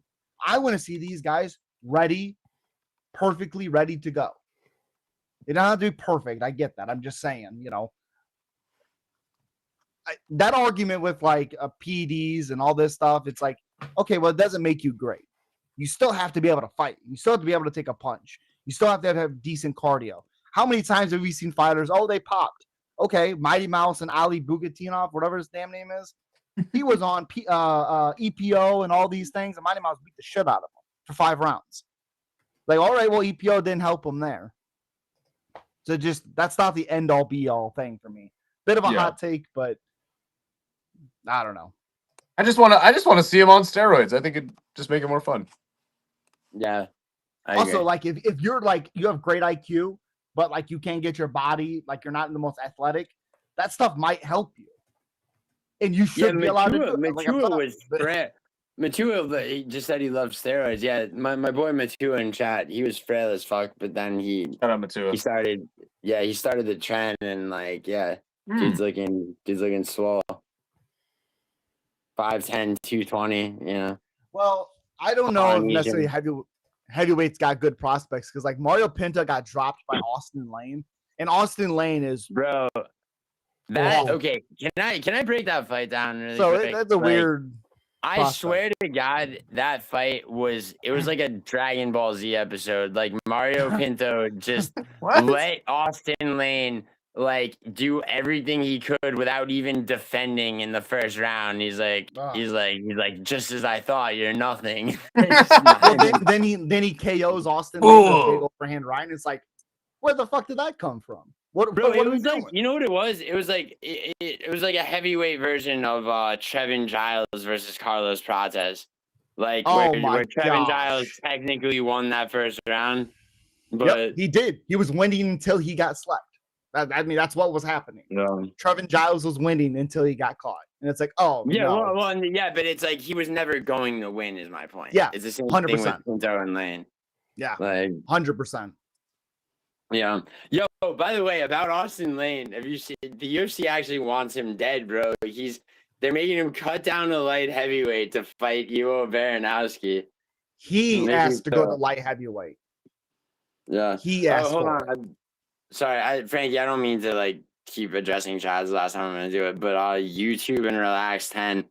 Giuliano, I've been exposed for working with Frankie in Idaho to bring down Clown Show. Apparently. Wow, I haven't mentioned Clown Show in like months. I couldn't give a shit anymore. Dude, come on. I didn't give a shit to begin with, but like I know. I care even less now. Listen, Frankie, this is important to Gio. All right, he goes live for about 6 hours at a time, and he listens to Clown Show stream the whole time. I don't want to hear this shit. I just thought it was funny that the three of us just got outed. Anyway, I wanted to ask a quick question about the so Volk obviously equaled the record amount of featherweight title wins. Where do you think this kind of leaves him? Obviously, the featherweight debate I think is kind of over at this point. For some, it might not be. Some people might put Aldo still first. That's up for debate. Okay. I But mean, look, where do man. you think it puts him? Where do you think it puts him on like the all-time list? Does this, Bro, no, change things? dude, it's like, okay, Diego Lopez getting a second title shot, over Evloev, over Lerone. I mean, especially over Evloev, who's like the real threat in the division, has been stepped over a million times, beat Diego Lopez, like, God, dude, it's like, Volkanovski also, it's like, if he goes up and beats Tapuria, maybe, but like, I mean, He's you know, talking I about don't know. specifically at featherweight, though. I know, or if like You just said but you just said if he goes up in weight and beats I just don't. Taporka. It's like Volkanovski did virtually nothing. It's like, oh, I kept hearing like, oh, another masterclass from Volkanovski, and it's like, no, Diego Lopez looked like shit. He looked worse. He than didn't the do first fight. anything. I couldn't fucking. Okay, believe but he like fought the exact first same fight was the first fight was 9 months ago. What about Diego Lopez's win over John Silva made you think he was going to make significant adjustments? I'll tell you exactly what I thought. I just thought that, like, for fuck's sake, it's like you can watch tape on yourself in the first fight. Cut him off at the cage is the fucking easy. It's like in the top of a in the top of a cannon. sport, like in the top of a sport though, like how much improvement? Like a lot of times, like these guys are just like that much, better than the other. Bro, So like, how much but improvement can you really make in 9 months at the top of a sport? It's do one thing differently, and he couldn't handle it. I thought it was something else. I picked Lopez. Again, people think because you pick somebody, you're like, oh, I hate Volk. I want him to. I don't. I don't hate Volkanovski. I think he's great. I just don't think he's the same Volkanovski as before the second. But let's remember, this is a 37. There have only been two guys, including himself, in UFC history that have either won or retained a belt above the age of 35 years old, and he's now won it back and retained it. Yep. He obviously didn't. We can make the Evloev argument all we want. Evloev should have got the title fight. You're right. All Lerone Murphy should have got the title fight. But Volk is very, very clear in his intentions when he says, "I'll fight whoever's next. I don't give a fuck." This was the UFC's decision. It wasn't his. It was a completely pointless rematch, by the way. It was a completely pointless rematch. I agree. And that's why I told you. But you thought Diego Lopez was going to win. I so thought, to you, it wasn't a pointless because rematch. Because he could have won. He could have won. Frankie, I'll be honest too. I thought Lopez was going to win, and I'll tell you the reason Most why I thought people he was going to win. I'll tell you the reason why I thought he was going to. I thought Lopez. Well, let him go. If you watch the first fight, Volk looked incredible in the first, I believe, 2 rounds, and then Diego was like, "All right, now I'm going to let it go." So the times I've rewatched that first fight and all these things, like, okay, well, to me, it seemed like, for one, Diego wasn't grappling. I'm not saying he's going to be crazy successful, but it's still a weapon in his tool bag. 2, I thought Lopez wasn't pulling the trigger early. To me, again, it seemed like cardio. I picked Volk to win that first fight because I thought he would get Lopez tired and finish him, because Lopez, we had been seeing him get tired in his previous other fights. So I've seen it. This fight, I picked Lopez. Yeah, then this first fight, or this fight with Lopez, when he fought Gene, all right, he's grappling, he's doing these things I think he can do really, really well. He's mixing everything together, and he looks vicious.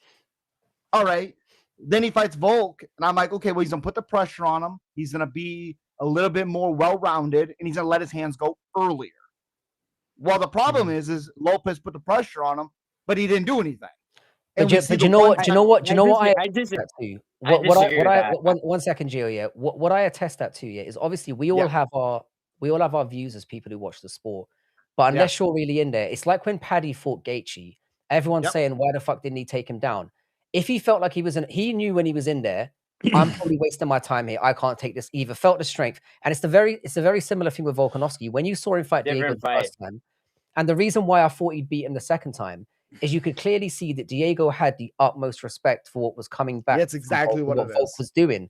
And that's exactly what happened in the second fight as well. The first thing he said when he sat down on the stool for the second round was, because they asked him, "What are you doing?" And he was like, his exact words were, "I've got to respect the wrestling." From Volk. Which doesn't make any sense to me. Which says to me, only he knows what is going on in there because Well, he's he the only almost one. got an armbar at the end wait, of the fifth wait, round. Frankie. There's a point to having a fucking corner, Frankie. Sometimes your corner knows what's Your up. corner can only do so much. I mean, your corner can game plan for you, but there's only so much you can. No, but it's not. It's your not corner game can do. planning. You're the one in in a there. 9-month stretch too. You know, like. I I just felt thought like even Diego though could be it a wasn't a little good more fight yet, but I well-rounded. felt for the Also- majority of it. Go on. Did you see that he broke his both feet? Yeah, that's Like- insane. that was What? the fourth round. Yeah, I saw he That was the broke it. fourth What round. you mean Lopez? Yeah. Yeah, Yeah, there's it's articles insane. out today. I where, believe that was he the fourth broke round when he both kicked feet. his elbow. Yeah, I think it was later on in the fight. I saw the one in the fifth round where he kicked Volk. I think it was And on it the hurt elbow. him. Yeah, he kicked his And you elbow. could clearly Frankie, I have see- I have a question for you guys. Go. How many takedowns has Paddy Pimblett landed in his UFC career? I don't think it's many. I know there's I one don't against care. Tony. I don't care. It doesn't No, mean that he I- can't do it. Oh my God, he's landed 4 with a 21% accuracy. It doesn't matter, dude. It does not matter. Is that insane? I That is think insane. I think what Yeah. Gio is saying No, 'cause basically your is point, just I know Paddy your is point. well rounded. Sorry.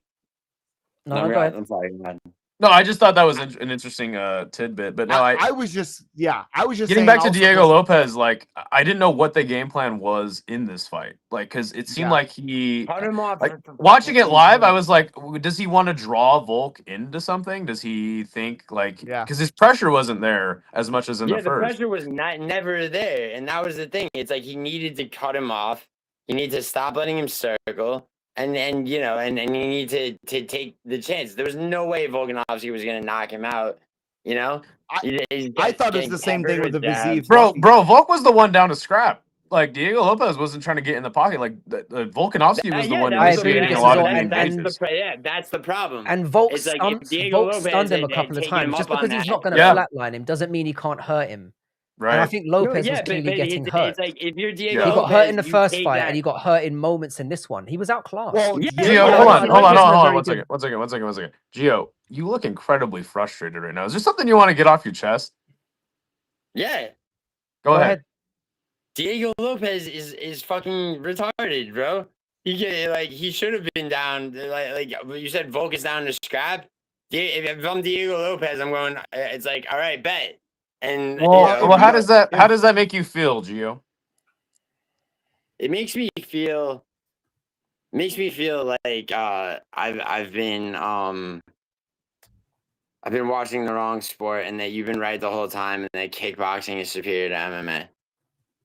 Yeah, I thought I came to that same conclusion a long time ago. Joking. I thought I would give my friend that, but I don't think if you listen to Volk's post fight in the back, he had no intentions of scrapping with Diego Lopez. He said, of course there was not. times where he talked about, he said he wanted to. I could go in there and get into a firefight, but I don't want to take that damage. And my big thing with going into this fight was I don't know if Volk can take the same big shots he took in the first one, if he can take them again. Whether he's he got hit with that, submitting him. He got hit with that check right hook, and he got dropped. Yeah. Dude popped right back up. I was like, damn, Volk. Yeah, and that came out of nowhere as well. But that's the thing. It's like Lopez. I had Volk in the first fight. I had Lopez in this one, right? Yep. And it's like you see moments like that where he got dropped. Like he dropped him. So it's like, okay, like I'm the one. If I'm Lopez, like I'm the one who's gonna do more damage. Let me take a shot. And Gio, I think in hindsight, it's like the guy had 9 months to prepare for a rematch with Volkanovski, bro, and it wasn't enough time. Can I ask? Do you know what? One second. Do you know what Diego Lopez said at the start of the fight that really got in my head? I already had picked Volk anyway, but he said, "Same. Volkanovski might be the more technical, high quality fighter, but I've got more power." And as soon as he said that, I thought, true, right? You know what? But I didn't know he said the fact that he was in there for 20. Yeah, so Lopez said that about the lead up to the second Volk fight, and then fights like that's not true. I disagree with that because I think he was just relying on like, okay, if I don't move forward, kind of counterintuitive, but if I don't move forward, eventually Volk's going to get desperate and I'm going to catch him with something. I think that's what he was watching the fight. I think that was the game plan. No, that's a crazy. I think that was his game plan in the first fight. Now it's like it's obvious. It's like you have to pressure and you have to cut him off at the cage. Like I said, I don't know. Like I don't know watching what that the fight, game like plan I don't know was. what his game plan was. Like I don't hang in know. there for Yeah. 5 rounds and do nothing. Like that's what Well, it Yeah, because seemed the like. first exactly. fight, That's what I'm Lopez had saying. success. Lopez had Mhm. success in the first fight. With walking him down in the 4th and With- the 5th. Yeah. You know, if you So, watch, in throwing, if you- that's the biggest thing he didn't do in this fight. He didn't throw. You Okay, can he walk him just- down. You can cut the I corners, just you can chop do it up. all He these didn't have things. enough time to prepare. He had 9 months to prepare. 9 and months. it wasn't enough. if you, I- dude, I don't understand. Hold But on. with 9 Murad months had from the last 4 fight, months. like I Murad had just to 4 me, it's months like in to prepare hindsight for that Luma. it's just like there just wasn't enough time. Like it was immediate Well, rematch for Volk. Like it, The you one know that question I was going to ask. 84% of immediate rematches go to the guy who won the one That's before. fair. That's Like, fair. Yeah. You know, Yeah. I will say this. Wait, Why is it hold on. every time Lopez fights 80 anybody let but me check Volk, that. Why is he not 81% grappling? of title fight immediate rematches go 84% go to the guy who won the first In one. what? In the UFC? Yes. Okay. I'm Can I sorry, ask this? Why is it that Lopez, when he doesn't fight Volk, is well-rounded, but when he fights Volk, he's not? This is where I'm going to answer it. I'm going to answer this. Yeah, Here. go ahead. It's because Volk is that good. Like when he's No, in well, there, but why? But he doesn't know the that. way he moves, the doesn't way know he that. times things. Yes. And It's he's been the in there. fakes. I think he makes him. I think he makes people freeze and makes. He did an he interview makes with the Luke game plans break. Thomas. And Luke, and what he told Luke was that his game plan is like scrambling the brains of his opponents, right? The way he fakes and feints, it just makes you second guess shit. He Sure. did it. He did it to But Holloway mobs are- in the third fight the best. Okay. Yeah, Where you're absolutely right. makes it, he renders his opponent totally ineffectual. And like, and the thing is though, ineffectual. That's the word. Well, I remember when if Mobzar is a better grappler than Volk, why Lopez had success? He didn't win. He had success on the bottom. You're telling me he can't have some success with Volkanovski? He had success grappling Volk in this He fight. could have. And at the last 30 seconds, that's why. Why didn't he do it more? He almost had an armbar. Because it's like you said that Volkanovski is a very first of all, Volkanovski adjusts better than anybody. He makes adjustments 100%. in the moment. 100%. And yeah, he does scramble the brains of his opponents. That's a good way to put it. I just think that like his word. Gene Silva, right? If Gene Silva fighting this Volkanovski post double knockout, Islam and Superior, Gene Silva, whatever, it's a hot take, I guess. Gene Silva would have beaten Volkanovski. Gene Silva beats this Volkanovski. I completely disagree with that. I don't know, man. We've just seen him have a razor close fight with Arnold Allen. They look like. Yeah, I but didn't think it was that close. I thought it was a clear 2-1. Razor close. I actually thought Arnold won. Clean. But no, I want to answer Frankie's question that he set this whole thing up with. Where does this victory over Diego Lopez in a rematch put him on the Thank you for getting us all-time? back on track. Yeah. Where does it put him on the all-time featherweight rankings? Personally, I still have Aldo above him, but I'm biased. I grew up and that's awesome because as somebody who started watching in 2019, I didn't see Aldo's prime. Oh my goodness! So for you to be like, oh no, I still think it's Aldo. I think that's like really awesome. When I started watching MMA, Aldo was 4-1 in the WEC. I watched the entire run.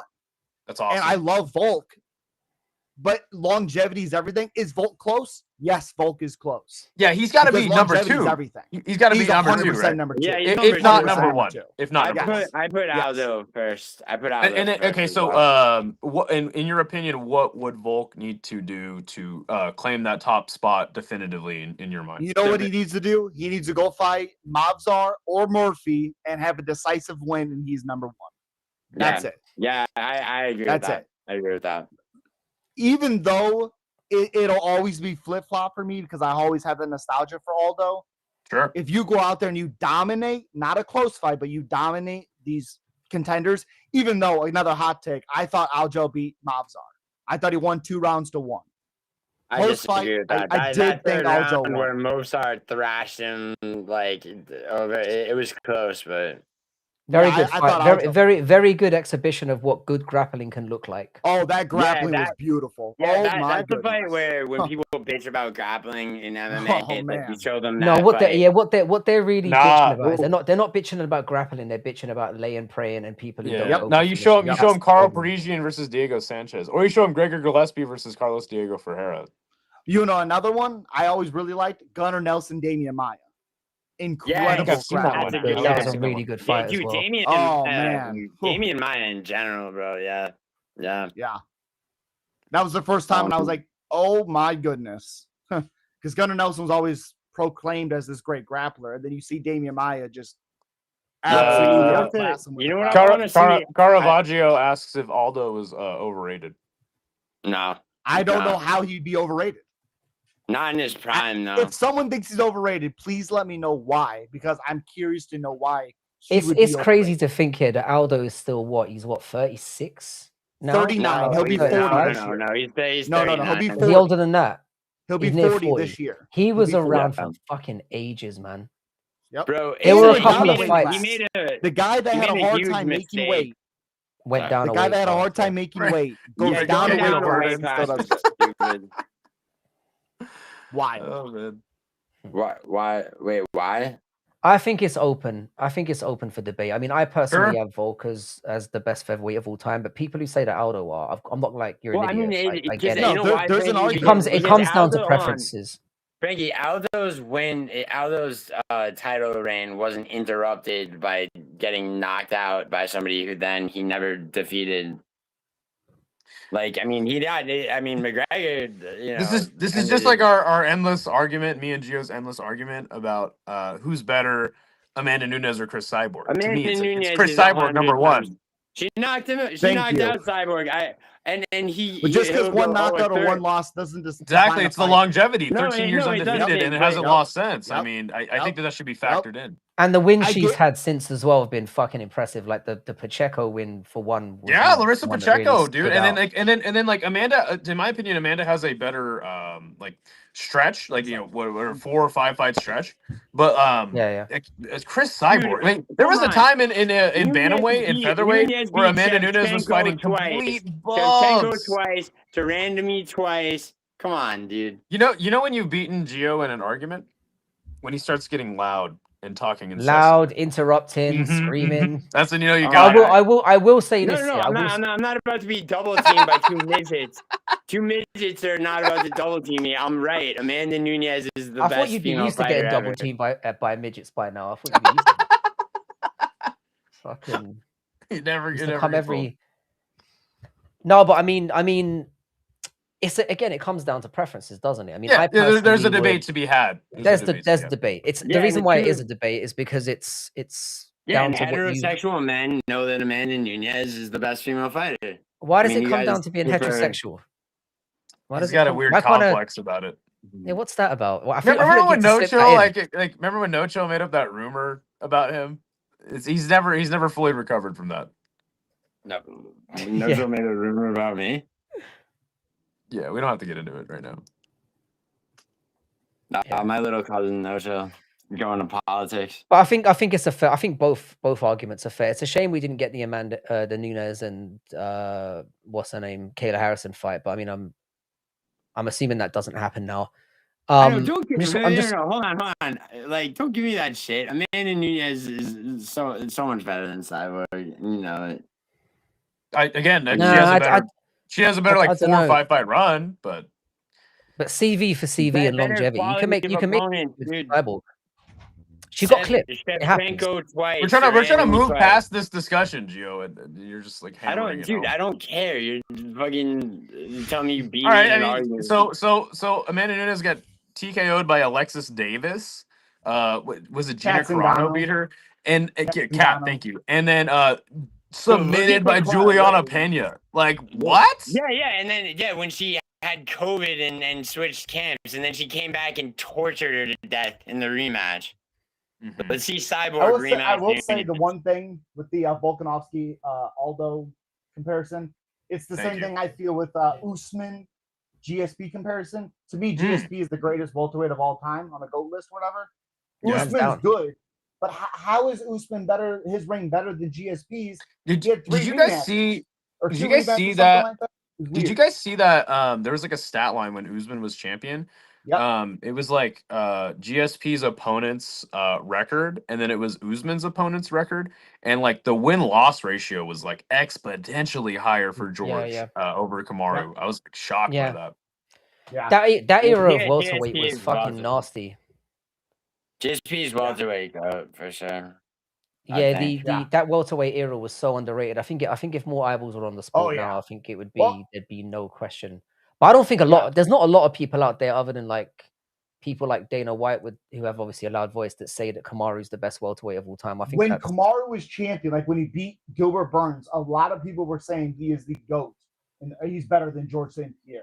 That's when I was like, I disagree. Well, I mean, at the time, you could make that argument because he was undefeated and he was looking incredible. He was mowing through people. But since then, that's the thing about GOAT debates is they evolve. Who did he mow through?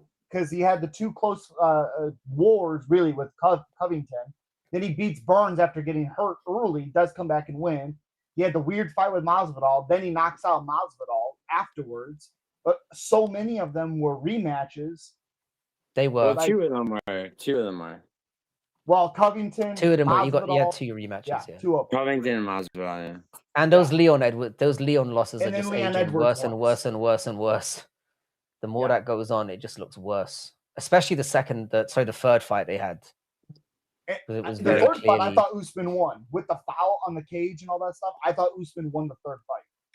So can I ask you guys, while we're on the subject of welterweight, we just heard that, it came out yesterday that Shavkat Rakhmonov has ruptured the same leg again, and he's going to be out for approximately a year. Yep. So obviously he's fucked. So what do you think happens with welterweight now? Because obviously that eliminates Ian Gary gets the shot. I want to see Morales versus Gary. Who's getting the shot? Ian Gary. You think Ian Gary? Give it to him. I don't hate that. Give it to him. He's gonna get killed. But I don't know. I don't think you can give it to Michael Morales yet. I think Michael Morales has a better chance of beating Islam than Gary, but I think Gary's more deserving at this point. I don't know. Dude, we don't know how Michael Morales' ground game is. We know about the Ian Gary footwork that could keep him around a little longer, but we don't know Michael Morales' ground game. Because he hasn't been there. I was hearing that shit picking him against Sean Brady, that he's unproven. But like, okay, so Frankie likes to say that Islam never fights or he fights rarely. So to Frankie, like, assuming that that's true, I mean, and they've already made Carlos Prazas versus JDM. I think Ian Gary versus Michael Morales. Great fight that is. That's a sick fight. But I think they're lining up. This is what I think they're going to do. That's what I'm saying. I think they're going to do. I'm telling you, Usman's going to get the title shot against Islam. They'll do that next. Let it happen. And then it will be Gary versus what's his name? Morales. That's what I think they'll try and do. The fight I want to see more than any, but I think it needs to wait just a little, is Morales Prates. Like, that fight is fucking sick. Yeah. I like it. I like it in terms of because they both kind of feel like they're in similar places. Mm-hmm. You know, like they're kind of the same distance away from. In a way, they kind of are the same distance away. But the way Morales made Sean Brady look was it definitely shocked me. Unbelievable. I was shocked. I was shocked. Really? I picked Morales to win. Based on the names, I picked Morales to win. I thought Morales was going to win. Same. I picked Morales to win, but I didn't expect him to absolutely fuck him like that. I knew if Brady he made him look like he shouldn't even belong in there. I knew. Yeah, same. I mean, you can say your opinions about Sean Brady as a contender or whatnot, but as a just purely from the eye test, Sean Brady is a dangerous contender, and he made him look like if he can get it to the ground, he's dangerous. His striking's not good. Yeah, I remember Chiesa broke his nose in their fight. Yes, he did, and he did not. Michael Chiesa's beating you up on the feet. Good on the feet at all. Yeah, his takedowns look good, of course. It's like people say, "Oh, I'm surprised Brady submitted Leon." Why? Why are you surprised? No, but you're talking. I mean, Sean Brady did show levels of improvement between even the Bilal fight and when he fought Leon. with his Brady was a striking. guy I wasn't sure about, and then I was like I had gotten convinced, and I think Morales Yeah, was I still was in the that same. place Yeah, until yeah. the Brady. I fight. wasn't that convinced on Morales until the fight he had before Brady. I was like, oh, I'm not really too sure about him. I can't remember who it was he fought before Brady, but Magny. it might have been Magny. And Magny, I mean, I know Magny's Magny, but the way that he dispatched of him again, I was thinking, oh, okay, maybe because the one thing that was missing from Morales, I didn't think he had knockout power. But to see him do that, I was like, oh, okay. You didn't think he had knockout power? Why not? I didn't. Well, his UFC performances up until that point had been a lot of decisions, a lot of like grinding people out. It hadn't been just going in there and just fucking guys up. Okay. But It's he weird started to because do that. I think the prospects that have like finish. To me, I'm so hesitant because we've been burned so many times with UFC when that happens. Oh, they fight this really tough guy. We don't know much about this guy except the first round finishes. It's good for prospects to go 3 rounds. It's like people are so hard on Teba going 3 rounds. Teba knocked him down every round. He looked good. He can take a shot. That showed so much. And it's something that we don't get often, I don't think, anymore in the UFC is these fighters getting step ups, not thrown to the wolves. When we after the by the way, Idaho, his your percentage are 84%. It's actually 34% of champions win the immediate rematch. I watched MMA on Points breakdown of the UFC card, and that's where I got that number from. I mean, so where are you getting that? We'll leave it up for debate now until somebody can be fucking bothered to actually look into it, which is nobody. But by the way, but that's what I'm saying is like the MMA on Point guys, they do look into shit, and so that's where I got that number from. So I could be wrong. To be honest, when you said that, I always thought like in my experience, and this is just from my collective experience, it's not from any numbers I've checked, but I always felt like the person having the rematch was always more potentially dangerous because what often happens is in the first fight, the guys won, and they either overlook the person the second time and think I'm gonna just do the same thing again, and they don't feel like they have to game plan or make adjustments. Whereas the guy who lost is the one that makes the adjustments and then goes. Sure, so and again, I just MMA on Point. Velasquez, Stipe Miocic, Amanda Nunes, and Israel Adesanya are the and George St. Pierre. TJ too, right? Because he won the title and then kept the title, or is that wrong? Like I said, I think that the MMA on Point guys did their due diligence, and I think they came up with that number, from a reputable source. But I could be absolutely wrong. I mean, you can just run the numbers, dude. By the way, I was gonna tell you, Frankie. I just looked at Morales' record. Debuts, has 2 KOs, goes to decision twice, knocks out Magny, and then knocks out Burns. So he's had 5 KOs. Yeah, for some reason I didn't remember it that way. Goodness, the one I think it was more when he took the step up is what I meant. Do you know what I mean? Because obviously his first 2 fights in the UFC were but they were more gimmies from what I remember. But I'm so worried about Michael Morales with his striking because he's very susceptible. Like Burns hit him with a big right hand.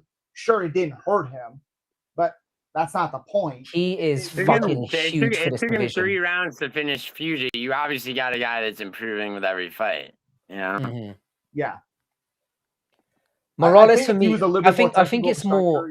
Crazy dangerous. I think it's more stylistically for me that I'm very interested in Morales because the way that he fought Brady, the way he kept his stance very, very low, and he's got that length and he's got a bit of power behind him. I think for somebody like Makhachev, who is a good striker, but obviously depends a lot on his takedown game as well. With Morales being that low and being a very good counter wrestler, and being a very strong, huge guy for the division in general, that's why I see him as potentially the reason why I think Gary could do fairly well, but I think the reason why I don't favor him as much in a fight with Makhachev is because I think Makhachev will just be able to take him down and keep him down. Right, but think about it from the UFC's perspective. Like, what guy are they trying to market the most? I think Gary. 100% Ian Gary. Yeah. It will be Ian Gary. Yeah, I think Morales is not going to get a shot. Maybe Morales, like off the Sean Brady one. I think Makhachev could use his striking to get Morales out of position, and then Makhachev could get him down. I don't think it's going to be harder. I think it's going to be harder for Let's talk. Knock Okay, us let's out with just Gary. let's talk realistic though. Frankie, you think that Kamaru gets a title shot? I Yes. do. No. Yes. Okay. That's a Yeah. sick I fight don't- too. I actually like that I fight. don't. Yes. I don't disagree. I think I'd like to see that. I think the first I few don't rounds will be don't think it's competitive, and necessary. then- Yeah, I don't think it's necessarily deserved. And I think Kamaru could give him problems. I'm not disagreeing with that. I just think welterweight is probably the most. You've got the most contenders available right now in any other Yeah. division in the. So I feel like Usman, despite having his legacy and whatnot, it's not deserving at this point. Would Like you? I think he's can I ask he's a 3 and question? 4 or something. Okay, but like, was Diego Lopez the most deserving? Not at all, but contender 2 for wrongs don't both? make it No. right, mate. But Yeah, I'm but saying with this, that's the thing. but Is that with this, it's the UFC, bro. no, but I'm saying he's gonna get the title shot. UFC, Despite what bro. I think, he's gonna get the title shot. Mm, Usman will. Shavkat's already talking about it. They've got the same manager. okay. It's just for me, it's this what I they're think gonna do. Shavkat's his hardest fight. That's what I wanted to Doesn't see. matter now. Yeah, Doesn't matter that now. job It doesn't matter now. That's the sad I thing. think now, I True. was telling everybody, if he comes back, he gets a title shot. If he's going to be out 9 or 10 more Yeah, I months, thought he I was fights gonna somebody. say. That's the reality. He has to fight somebody else before he gets a title shot because he'll be out Yeah. for so long. Now it's different. Yeah, I agree. But I do think we're still lining up for a very. I feel like the UFC's on a roll of like fumbling things at the moment in terms of just making the right. I mean, the next Well, do 5, we 6 know- cards are nothing to write home about. Frankie, do we know? Dude, I like next week. Mario. I like I next like weekend, Mario. man. I like Mario Vinicius Oliveira. I like this fight. Yeah, It's a I don't great even give a fight. shit about that. It's You know what's next a weekend? great fight, but it's a You know what's fucking- next It's the weekend? main event. You know what's next weekend? Yeah, the Frankie's the K1 main World event. Grand Prix, Bro, baby. Vinicius Round Oliveira 1. Let's came go. Vinicius Oliveira came out and assassinated an Fucking Albanian UFC. and got a Gives a fucking fuck about that performance shit. bonus. Dude, shut up. Vinicius Oliveira fucking. It's a great Oh fight. no, That like that's headlining the awesome. card But the is K1 crazy. World Grand Prix is a way bigger deal. Dude, Vinicius Oliveira beats anyone in K1. I've got to say, when I watched Yeah, when I watched that K1 Slimed K1, out by Casper. K1 rules, bro. yeah, when Yeah, I he watched that slimed out by K1 link, I can't remember the last K1 one you did, but I remember watching along with you, and I couldn't believe how many fucking unbelievable finishes there were that just I'm telling casually you, going dude. on. I'm telling you, like you Like guys they were sit up here spinning. talking about They were like what's the free. UFC They were like gonna free do? Wait, spinning back fist it's on a KOs bad in one run. card. It's like, dude, I don't know. I watch so many things that it's like it's pretty. If What you the want UFC pure- does if is, you is want pure very KOs, you're in irrelevant the to wrong me, and I place. know they're going to continue to have the same game plan. Like nothing's going to change, so it's like I'm more interested in what's happening on the K1 World Grand Prix. You know? Yeah, Fair enough. K1's dope, and I should be watching it more. I used to watch it a lot more. I'll be honest. Yeah. So just to kind of close off the panel, just to finish on, because I think this is a good place to finish. Looking forward to the future. What fights, in your immediate viewpoint, are you guys the most excited about in terms of if it's K1, you can bring up K1. I would rather keep it UFC specific because obviously I'm K1 ignorant. Of course. But in terms of UFC matchups coming up, what do you think is the most? I'd have to look. I don't even know what's happening. Bro, I've been okay. Paradox. Go ahead, Giuliano. Go ahead. It's not Paradox. Fuck? That's Bodak. No, this is Paradox the Shot. Go ahead. Continue. Mm-hmm. Mm-hmm. Oh, that Oh, this Hernandez is- Sean Strickland fight is sick. That's Yeah, definitely yeah. one that's high up for me. Max Charles. Yeah, that one. And dude, Frankie, I like Low Dog a lot. I've been actually I looking forward think to that. Holloway Oliveira is going to be awesome. That's a banger. Yeah. Yeah, guaranteed. I ruined his Um, bit. Poor Bodak. It was Bodak. Huh? Fuck Bodak. How could it be? Fucking- How could it be Bodak though? Bodak doesn't have a link. I don't care. I don't care if it was Bodak or not. Oh, it was I got a Sniff. link. I'm sure it got sent out some No, way. it could be. Yeah, it but could have been- I Probably said got sent. Musical probably gave it to him. it could be musical. Yeah, musical. No, it was Sniff. It was Sniff. I only gave the link to Paradox. I feel like it was Sniff How would Sniff get the link? because sent it to Paradox. What do you mean? So you think Paradox sent it to Sniff? Yeah, I think Yeah. that Alright. Sean Brady and Yeah, if anyway, yeah. Hernandez fight is the most crucial for what's going on right now. You said Sean Strickland? You mean Strickland? Sean dickhead. Strickland and yeah, that's Oh, huge did I for say Brady? middleweight. Yeah, I meant Strickland. Brady. I think that's a good fight, but like Dreykus took Strickland down, virtually no issues that first fight, and let him up. I think Hernandez early is gonna have an issue. I think as that fight goes on, Fluffy beats I him think up. Strickland wins, bro. Nice. Oh, I don't. That's why it's such a good fight. There's parity. Yeah. Yeah, Yep. I've got Fluffy as well, but it's a hell of a fight. I wouldn't be so. It's Yeah. more I'm just I've been a Fluffy fan for years. Like people know this about me. I've been glazing this guy for years, and it's nice. It's hard to not to like the guy. Let me tell you something. It is, but it's nice to see somebody who's quiet spoken and doing Fluffy things the right gets way. worked like a summer job against Hamzat, dog. Oh, I mean, I don't disagree. Okay. I don't disagree. Good. The only Good. reason, I think the strength would be an issue. no, the only reason But- why I might push, the only reason I might push back on that a little bit is because Fluffy would force him to fight. He'd force him to push the cardio, and I think that could be where he comes unstuck. He would get taken down. I think Hamzat beats him. I do, but like I still think there's a because of the way Fluffy weaponizes. You're gonna be very disappointed. I probably will. I don't think there's anybody. The reason why I didn't want Hamzat to get the fight, to get the belt, is for two reasons. Number one, I don't think anyone beats him at welterweight, and number two, I don't think he fights anyone at middleweight. Yep. I think he fights once a year or once every 18 months, and we don't get to see that title fight. And then like that's another division that has contenders. Then he goes to a weight get to see. and gets into a confrontation because you can't. Well, you guys know that Ramzan Kadyrov is like about to die. No, he's got like pancreas failure. Like he's going to die very soon. Oh shit! Yeah, I didn't know that. So like that's gonna change the structure of like what happens in the Caucasus Oh no, Mountains. there'll be some other cunt to take his place. Don't worry about that. It's gonna be his son. He just made him the minister. Yeah, these guys have the succession in plan. His son is like more of a 20. Kadyrov. His son is like 21. He's gonna take over after him. No. So it's gonna get worse if anything. It's gonna be definitely 100% situation. Yeah. This is bad because Kadyrov's a nutcase, but at least there's some control to the guy. Whenever they hand it over to their sons who aren't ready for the job yet, it gets even worse. We've seen. I mean, the control comes from Putin. Like, we have to get into all the politics of it, but that's why I don't watch ACA. Yeah, I got the lecture on this from on ACA. Mm-hmm. So we're going with Strickland. Go ahead. I was gonna say my shit's dying, so I appreciate you guys. Definitely do you're this very again. welcome, man. It's been a long time. Thank you for jumping on, man. We're gonna end this soon anyway because I've got work in the morning. MMA now. I've heard a lot about you, dude. It was nice to appreciate you guys. If you guys aren't subscribed to MMA Now 27, subscribe to the guy immediately. Obviously, he sticks very very strictly to MMA. He's a channel that's been going on for a while. Has a really good subscriber base over there, really good community over there. If you fancy just jumping onto somebody and just speaking MMA purely, it's a good place to go. So subscribe to MMA Now 27. If you guys got lives, you're doing panels or anything like this, let me know. And we'll have to have you on again. Yeah, it's been fun. It's been fun being able to stick to MMA for an entire hour and 40 minutes.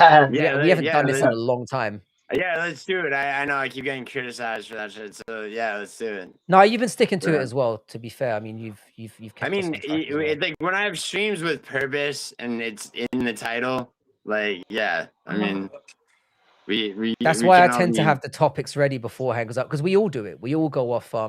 No, yeah, but you know how I am, Frankie. With like, I'll have weird thumbnails and weird titles, and then I'll have like, I'll just be like, all right, this is like for this one, I was like, join me for tape study on the road to UFC.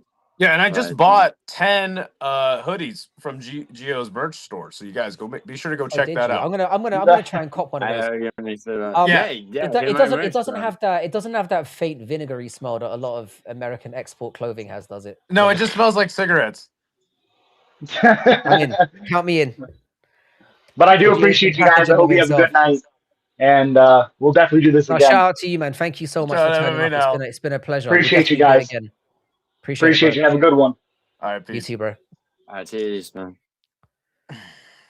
So yeah, I mean, like I said, it's been an overall I think it's been a decent start to the Paramount era. I think, could have been better, could have been worse. I want to see the first fight night because the pressure on them for the numbered cards maybe a little. Yeah. Mm. I'm very pessimistic about the way things are lining up in total. I mean, I'm looking at the next 6 cards and I'm like, they're not great in terms of name So are you value. not gonna watch them?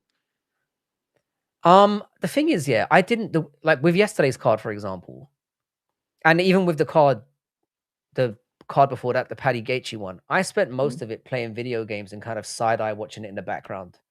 There you go. Because I don't really give that much of a shit. And like I'm not paying for it. So if it was, as soon as the and this is the thing I got into last week, I didn't have to pay for this card, fortunately. But for the Paddy one, we had to pay, I think it was £20, which is about $30. Right. And as soon as that came up, I was like, I'm not paying that. I'm not paying for that shit. I saw the card and I was like, nope. If I hadn't found a perfectly legal stream, I wouldn't have watched it. And that My to thing me is like, very telling. I can't stand like UFC fans being like, the product's bad and MMA, And then they watch blah, it blah, anyway.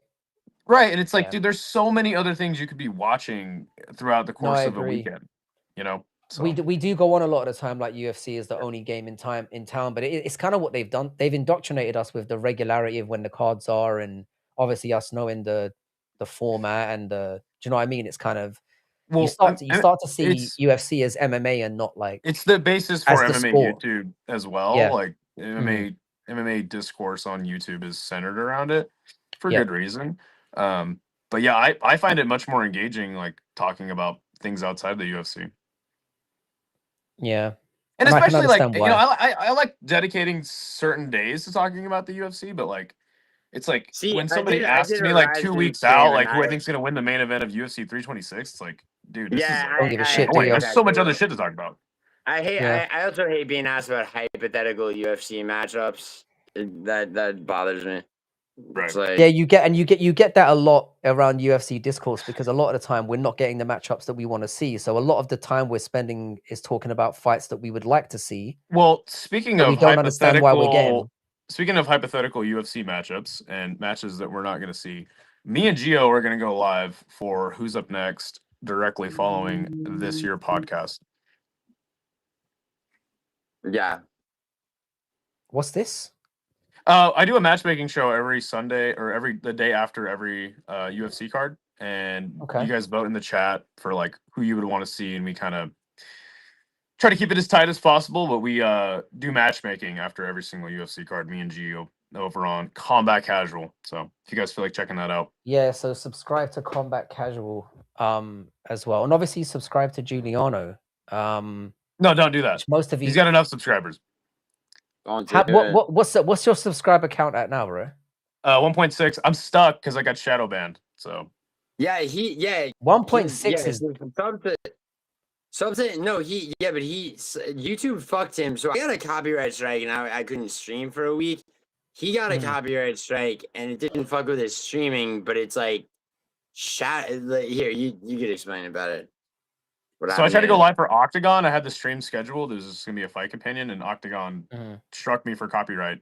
So like since then, I haven't gained. I've heard they've been really militant, which is really stupid to me. Yeah. So for about 2 weeks, I haven't gotten. I haven't cracked 10 live viewers on a fight companion. I haven't gained a subscriber. So yeah, I'm getting like the worst channel views since I started my channel, but it's all good. It's just a slump. I'm gonna keep the grind up. So.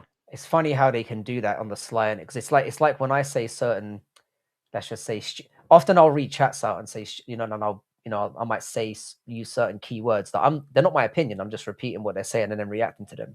And it's funny how it can affect what happens to your channel moving forward, certainly in the short term. I think you're better off in the algorithm because you're not monetized. 100%. Yeah. I mean, that's why. Yeah. That's what I kind of love about my channel in general. I kind of feel like I can say and do whatever the fuck I want.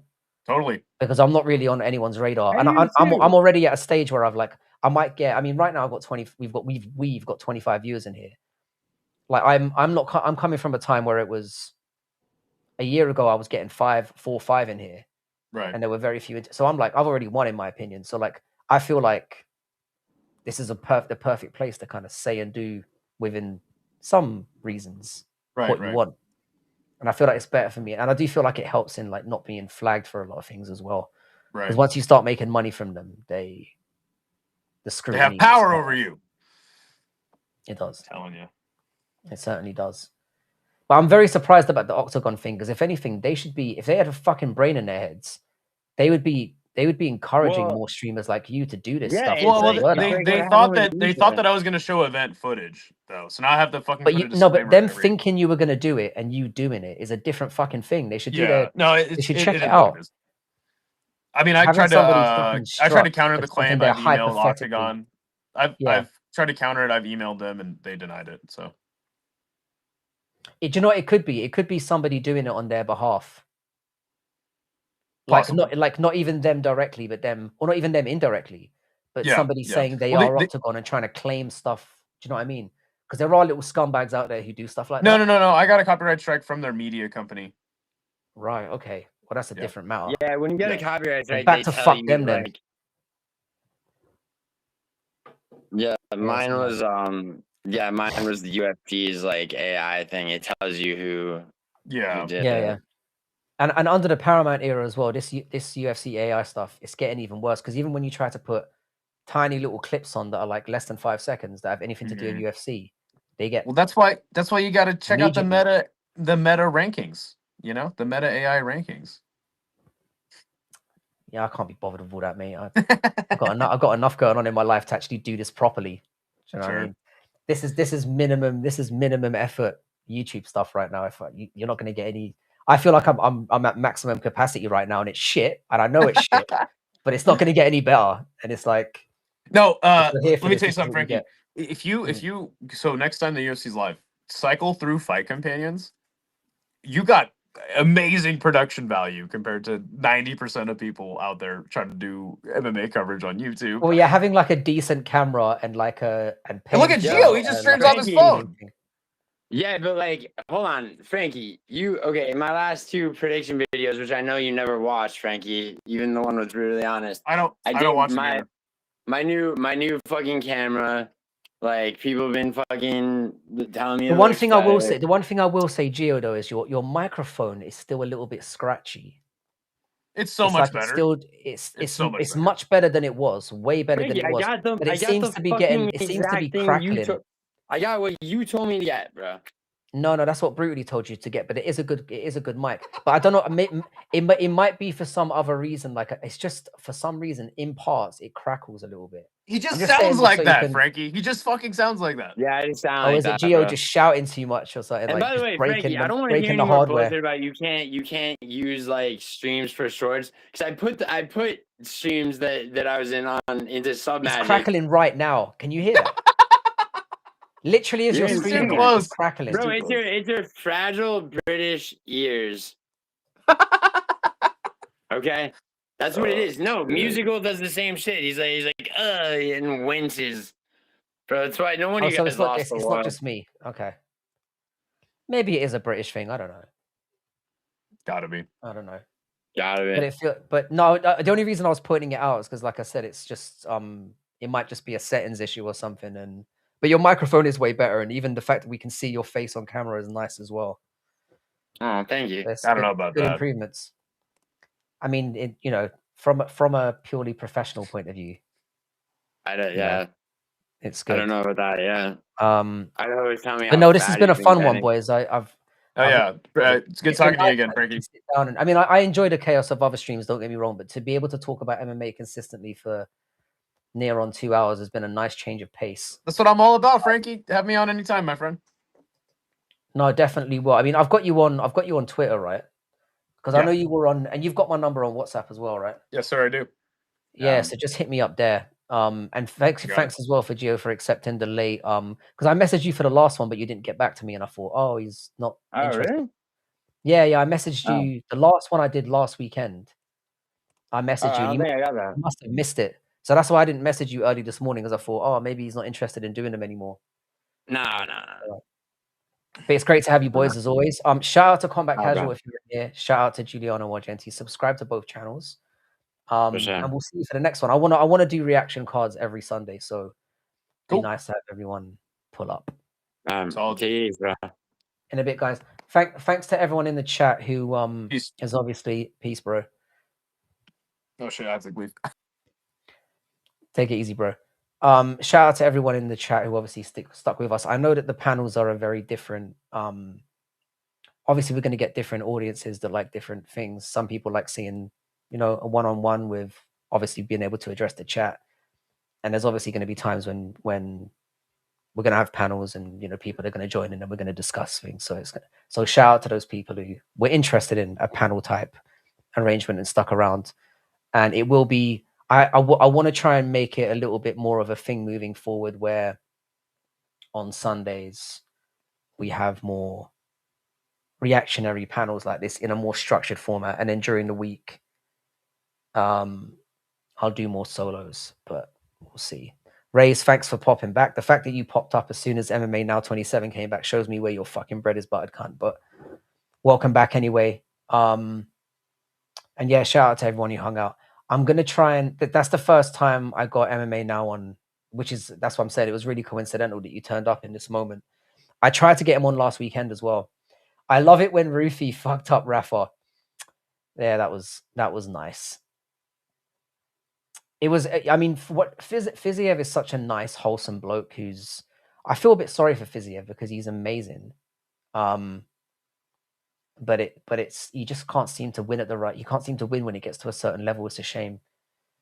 Fiziev is, we didn't get to talk much about Fiziev tonight, but I feel very bad for the guy because like he's clearly skilled and is clearly a good person. And he's certainly got the potential to be anyone, but he just can't seem to get it over the line. Yo, Frankie, you watching Zuffa Boxing? It makes sense now as to why the Paramount deal happened, because they are splattering Zuffa Boxing all over the place. I'm not going to be watching it. I don't think Dana White understands how boxing works in the slightest. No, I saw him on the thumbnail and I was like, why not? Fair enough. Yeah, the original plan was to have like 7 or 8 people on, but we had a few like last minute cancellations, which happens. So we will mix things up on like the Sundays. We'll have it is no coincidence that Razor's back. Razor's a big MMA now 27 fan, and I don't blame you, because the thing is, what's good about having somebody like that there is they stick very strictly to what we're talking about. They don't allow for any like deviation into chaos or insanity, which happens very, very frequently around here. And sometimes it can be fun, but sometimes it's nice to just be able to talk strictly about MMA for a change and not get kind of like sidetracked into other like, crazy shit. But much love to all of you. I've got work in the morning, obviously. Look out for this. If you see a Fight Night Frankie short pop up, try and support it. I'm trying to get the shorts game moving a little bit. So hopefully, we can get some success off that. Shout out to you, Lane. Shout out to Caravaggio. Thanks for coming back, Rays. Weston for being the best mod in the game as always. Rebovix, shout out to you. Looks like your boy's going to be getting a good opportunity soon. BBC Junior, shout out to you. You're always up and about. And yeah, to whoever else turned up. I didn't keep as much of an eye on the chat as I probably should have been today.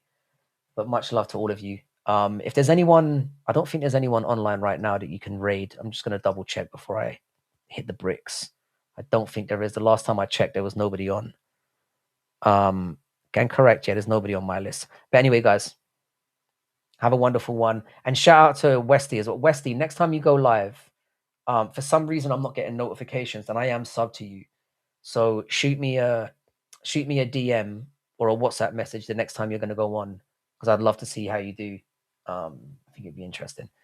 Caravaggio, and shout out to you, Dougie, as well, man. Much love. In a bit, guys. Have a wonderful rest of your weekend, and we'll be back during the week if I can be asked. We'll see. Peace, guys.